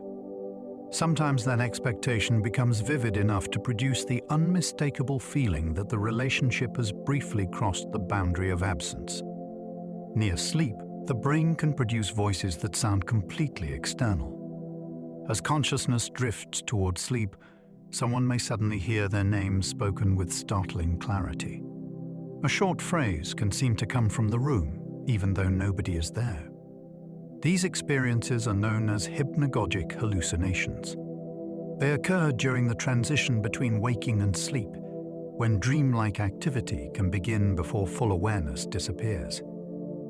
The sounds may include music or fragments of conversation. Because the listener still feels partly awake, the experience can be far more convincing than an ordinary dream. Many people encounter this only occasionally and have no underlying disorder. Historically, voices heard at night were often interpreted as spirits or warnings because no obvious physical source existed.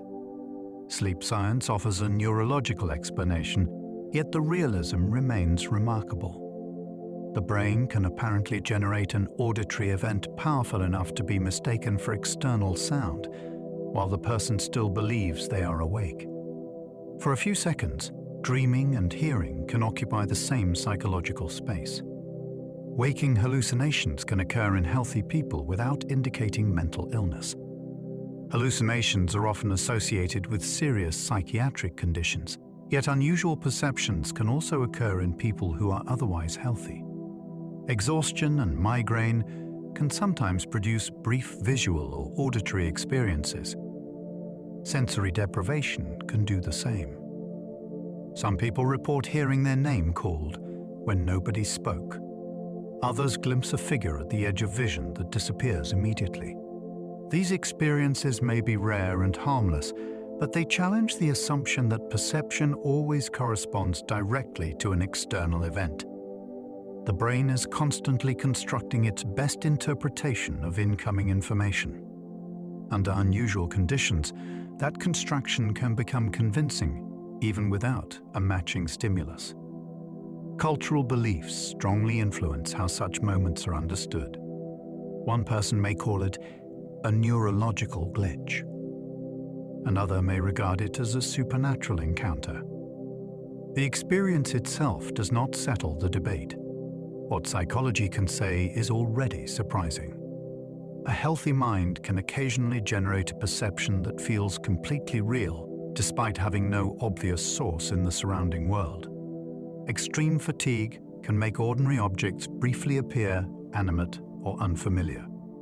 After prolonged wakefulness, perception begins to behave in strange ways. A coat hanging in a dark room may briefly look like a person. Static objects can seem to move. Familiar surroundings may lose their normal sense of certainty.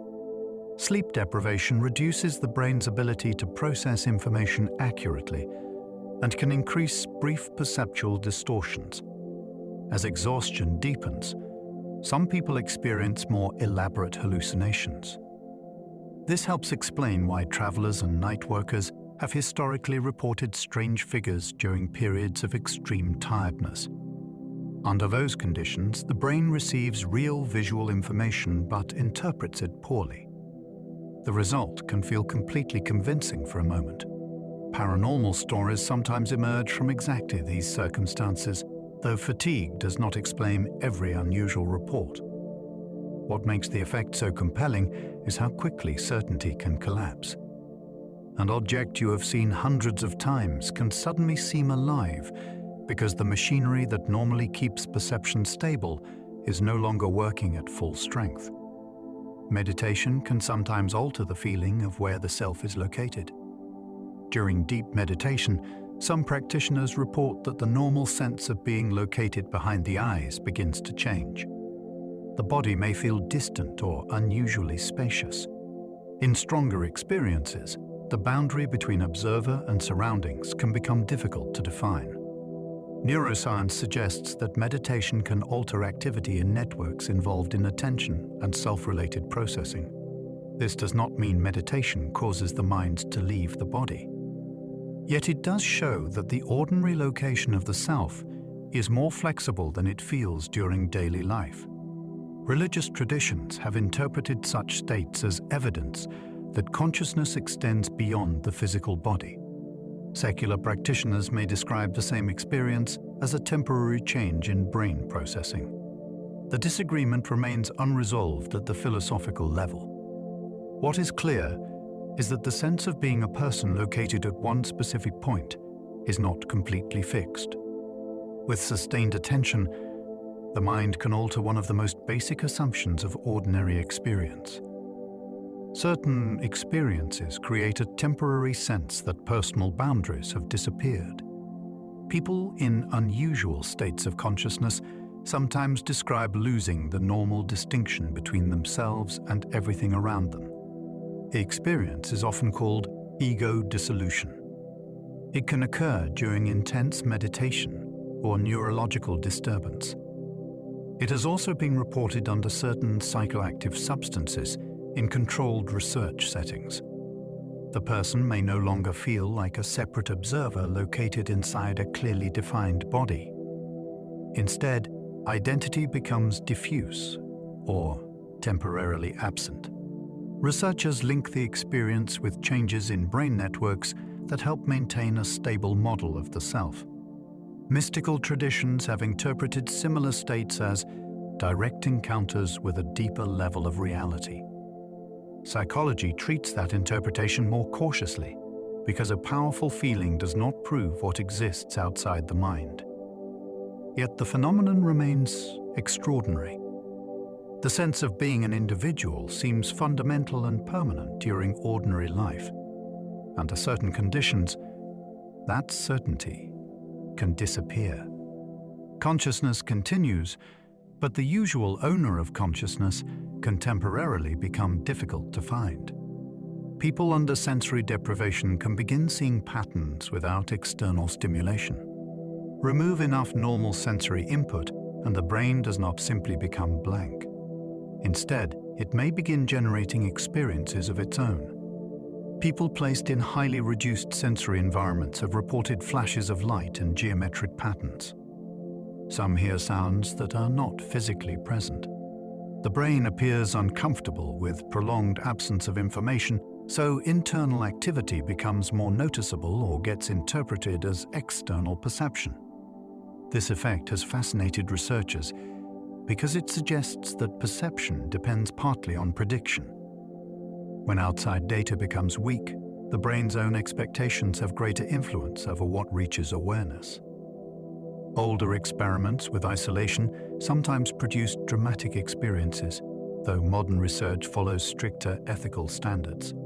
Mystics have used darkness and seclusion for centuries to induce altered states, perhaps exploiting similar mechanisms without knowing the neuroscience. The phenomenon raises a provocative possibility. Conscious experience may not require the world to supply every detail.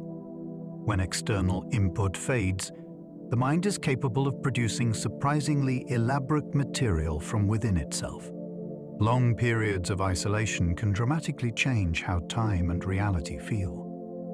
Without regular social contact or familiar daily cues, the structure of experience can begin to shift. People in extreme isolation sometimes lose track of how long they have been alone. Days may blend together because ordinary markers such as conversation and scheduled activity are missing.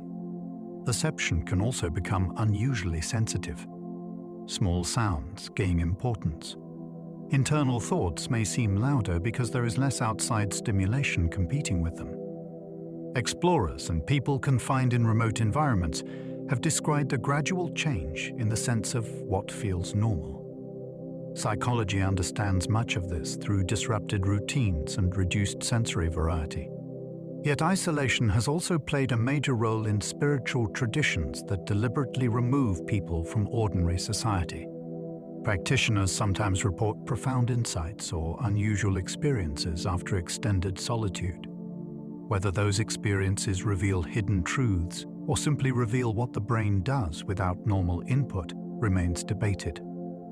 Isolation can change the apparent texture of reality without anything outside the person changing at all. Some people experience sudden personality changes after major neurological injuries. A serious brain injury can occasionally alter traits that once seemed central to someone's identity. A patient may become unusually impulsive or emotionally different from the person their family remembers. The famous case of Phineas Gage became symbolic of this mystery after an accident damaged part of his frontal brain in the 19th century. Historical accounts of his personality change have sometimes been exaggerated, yet the broader phenomenon is well established. Damage to certain brain regions can affect judgment and emotional regulation. That creates a difficult question about identity. If changing physical tissue can alter humor or temperament, where exactly does personality exist? Families sometimes describe the injured person as physically familiar, but psychologically transformed. Philosophers have debated whether identity should be defined by memory or behavior. Neurology makes those questions painfully concrete. A small region of damaged brain tissue can change how a person interacts with the world.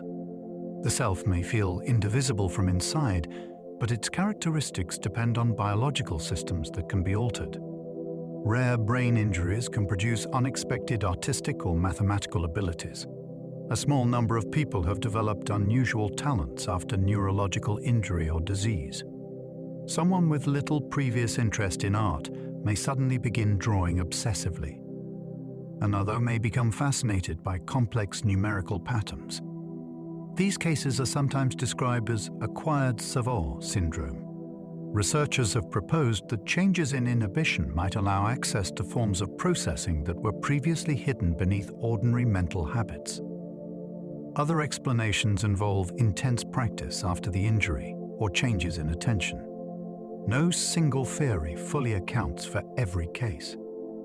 The phenomenon has inspired the provocative idea that remarkable abilities might exist dormant inside many brains and simply remain inaccessible. Some people take that possibility much further and suggest that consciousness contains vast reserves of knowledge waiting to be unlocked. There is no evidence that everyone secretly possesses genius-level abilities. Still, these rare cases are difficult to ignore. An injury that damages one part of the brain can sometimes be followed by an unexpected ability that nobody knew the person possessed. Savant abilities can appear alongside severe difficulties in completely different areas. A person may struggle with ordinary daily tasks, yet perform astonishing calculations. or reproduce complex music after hearing it once. Savant syndrome demonstrates that intelligence is not a single ability distributed evenly across the mind. Exceptional skill can exist beside major limitations in communication or adaptive functioning. Some savants possess extraordinary calendar calculation and can identify the weekday of distant dates almost instantly. Others show remarkable artistic or musical memory. Researchers still debate how these islands of ability develop. Detailed memory and intense focused practice may contribute. Differences in brain organization may also play a role. The phenomenon challenges everyday assumptions about what intelligence should look like. A person who appears limited in one setting may possess an ability that almost nobody else can match. Some speculative thinkers wonder whether savants reveal hidden capacities normally filtered out by the brain. That idea remains unproven. Yet the contrast itself is extraordinary. Human ability can be distributed in ways that make conventional measures of intelligence seem surprisingly incomplete. Acquired savant syndrome can reveal talents that seemed absent before injury. Unlike developmental savants, acquired savants appear to gain unusual abilities after a neurological event. The change may follow head trauma or the onset of a brain disorder. A person with no significant artistic background can suddenly feel compelled to draw in remarkable detail. Another may develop an unusual fascination with mathematics or music. These cases are extremely rare, which makes them difficult to study systematically. One theory suggests that damage disrupts normal filtering and allows lower-level information to reach conscious awareness more directly. Another possibility is that the injury produces obsessive focus that drives rapid skill development. Neither explanation has settled the issue. The mystery has encouraged an irresistible question. Could ordinary brains contain capacities that remain hidden because normal consciousness filters them out? Science cannot currently support the dramatic claim that everyone has a sleeping genius inside them. Even so, acquired savant cases suggest that the relationship between brain damage and ability is far stranger than simple loss. Some people possess extraordinarily vivid mental imagery that resembles actual seeing. Close your eyes and picture an apple. For some people, the image is faint and uncertain. For others, it can appear almost as detailed as something physically present. This unusually strong imagery is sometimes called hyperphantasia. People with it may visualize faces or landscapes with exceptional clarity. The experience can influence memory and creativity because imagined scenes are easier to inspect mentally. Researchers are still learning why imagery varies so widely between individuals. Brain imaging suggests that visual areas can become strongly engaged during imagination, but subjective vividness differs dramatically. This raises a fascinating problem. Two people can use the word imagine while experiencing something internally that is almost impossible for the other to understand. Some occult traditions have placed great importance on visualization and treated vivid inner imagery as a route to unusual states of consciousness. Psychology takes a more cautious approach. Yet hyperphantasia demonstrates that the private visual world of one person can be far more vivid than another person's without either realizing the difference. Others cannot voluntarily form mental pictures despite understanding visual descriptions perfectly. At the opposite end of the imagery spectrum are people with aphantasia. Ask them to picture a beach, and they understand the concept perfectly, yet no visual image appears in the mind. Many people with aphantasia spend years assuming everyone else is speaking metaphorically when they describe seeing something in their imagination. They can recognize faces and navigate normally because ordinary vision is unaffected. The difference appears when imagery must be generated voluntarily without an external object present. Some people with aphantasia still experience visual dreams, which makes the condition even more intriguing. The brain may therefore be capable of producing imagery during sleep, while conscious access to the same process remains limited. Researchers are still investigating how this affects memory and creativity. The discovery has changed discussions about inner experience because it reveals how easily people assume their own minds work like everyone else's. Two people can describe the same imaginary scene, while one genuinely sees an internal picture and the other sees nothing at all. Inner speech differs so greatly that some people report having none at all. Many people experience an internal voice that comments on daily life. Others report that their thoughts rarely take the form of words. They may think through images or abstract understanding instead. This variation surprises people because inner speech is completely private, so we naturally assume everyone experiences thought in roughly the same way. Researchers have found that even people who use internal language may not use it constantly. For some, the inner voice appears mainly during planning or difficult decisions. Others describe near-continuous verbal commentary. The absence of inner speech does not prevent complex reasoning or language. It simply suggests that conscious thought can be organized through several different formats. Philosophers once treated the internal monologue as central to human consciousness. Psychology now reveals that it may be only one version of mental life. The discovery creates a strange social fact. Two people can appear outwardly similar, while the basic texture of thought inside their minds is completely different. A minority of people experience words as colors or sounds as shapes. For someone with synesthesia, hearing a particular name might automatically produce the experience of a specific color. A musical note may have a shape. These pairings are usually stable over time and appear without conscious effort. Different forms of synesthesia connect different senses or concepts. Researchers think the condition may involve unusual communication between brain systems that are normally more separate. The experience varies considerably between individuals. One person's letter A may always seem red, while another person's appears blue. These associations can be so ordinary to the experiencer that they assume everyone has them until learning otherwise. Artists have sometimes tried to use synesthetic experiences creatively because sounds and symbols carry additional sensory qualities. Historical mystical traditions also described correspondences between color and music, though those systems were not necessarily based on neurological synesthesia.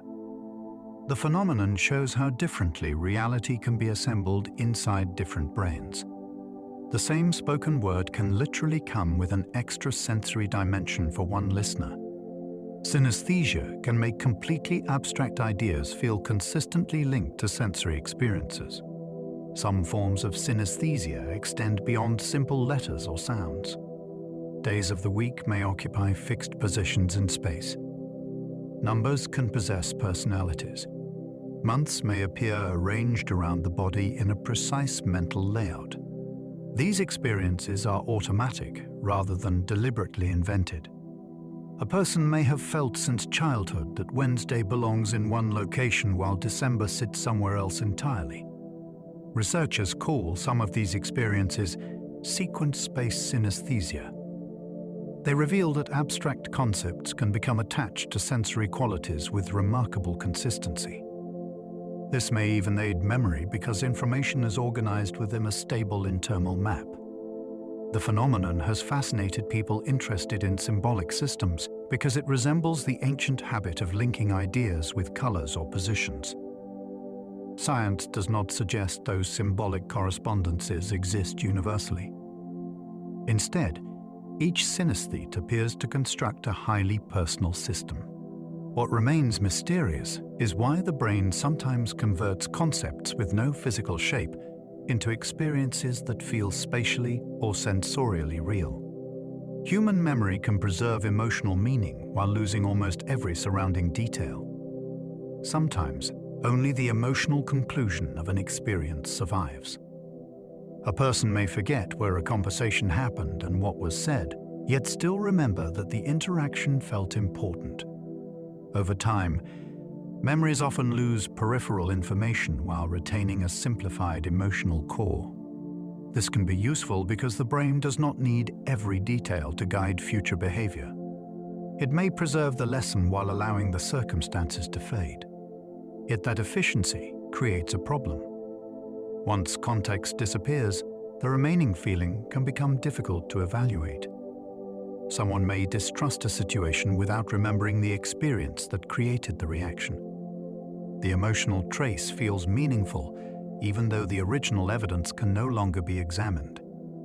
Some therapeutic traditions describe these lingering feelings as stored emotional memory. More speculative ideas sometimes treat them as deeper knowledge carried beneath conscious recollection. Whatever language is used, the phenomenon is striking. The mind can erase almost an entire event while preserving the emotional verdict that event once produced. The brain can manufacture a sense of certainty without providing supporting evidence. Certainty feels like proof because it arrives with its own internal authority. Yet neurological research shows that the feeling of knowing can become separated from actual knowledge. In some disorders, people develop fixed convictions despite weak evidence because brain systems responsible for evaluating significance are functioning unusually. Even healthy people can experience strong confidence that later proves unjustified. The important point is that certainty is itself a mental state. It is produced by the brain rather than directly delivered by reality. This helps explain why two people can hold opposite beliefs with equal confidence. Both may experience the same unmistakable feeling that their conclusion is obvious. Philosophers and mystics have long treated certainty as a possible sign of truth or revelation. Psychology urges greater caution. A powerful conviction may contain useful information, but the intensity of the feeling does not guarantee accuracy. The mind possesses machinery capable of generating certainty first and leaving the evidence to be found afterward, if it is ever found at all. People sometimes make remarkably accurate judgments after only a fraction of a second. A brief glimpse can sometimes provide enough information for an unexpectedly accurate impression. Researchers have shown that people can make useful judgments from very short samples of behavior.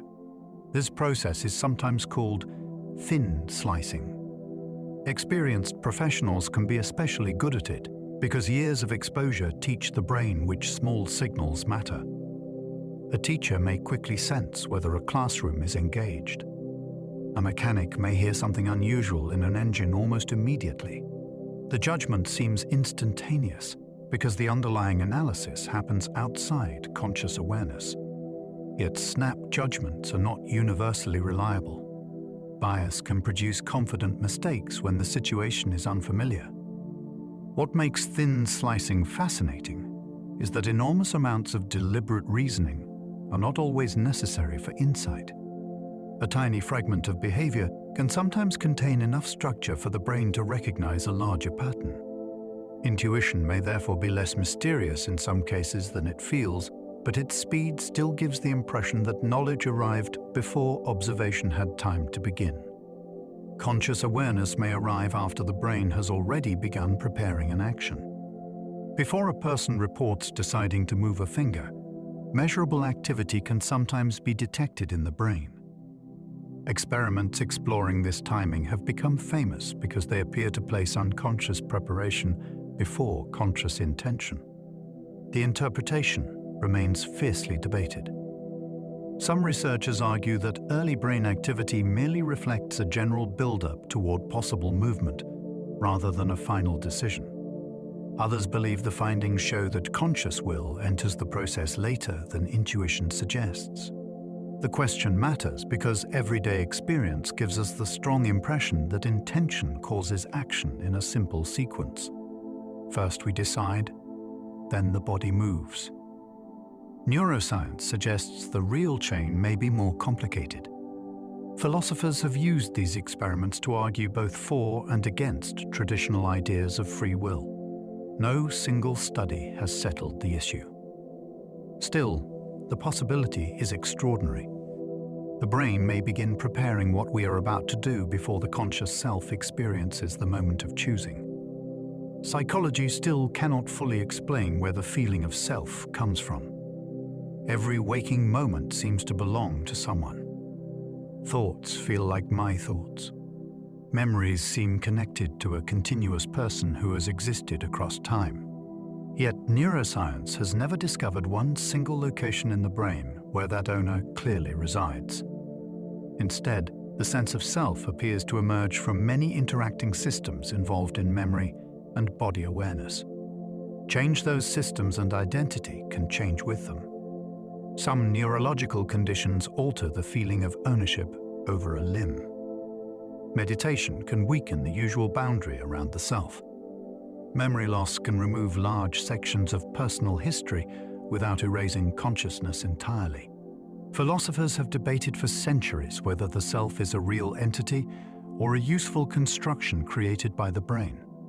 Spiritual traditions offer still different answers and sometimes describe consciousness as something deeper than individual identity. None of these perspectives has closed the mystery. We experience the self more directly than almost anything else, yet we still cannot fully explain what creates the experience. Tonight, we have wandered through some of the strangest corners of the human mind. We have seen how memory can change without permission, how expectation can shape experience, and how the brain can sometimes produce certainty before it produces an explanation. We have explored unusual perceptions, hidden influences, strange coincidences, and moments when the boundary between imagination and reality becomes difficult to define. Some of these mysteries have convincing psychological explanations. Others remain open to interpretation, and a few leave behind questions that are much harder to settle. Perhaps that is what makes the mind so fascinating. We spend every moment inside it, yet so much of what it does happens beyond conscious awareness.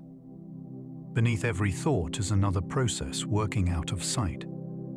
Beneath every memory is a reconstruction. And somewhere behind the familiar feeling of being ourselves, there are mechanisms we are still trying to understand. For now, though, those questions can remain unanswered. You do not need to solve anything tonight. Let the ideas from this journey begin to drift into the background. Allow your attention to loosen. Let your breathing find its own slower rhythm. The mysteries can stay where they are. There will always be another strange possibility to explore tomorrow. If you enjoyed spending this time with me, you are always welcome to like the video, subscribe, or leave a thought below. And if you happen to still be awake, another sleepy mystery journey should be waiting for you on the screen now. You can follow it if you wish, or you can simply let your eyes remain closed and allow the day to fade from your attention. There is nowhere else you need to be, nothing else you need to work out. Just rest. Sleep well, and good night.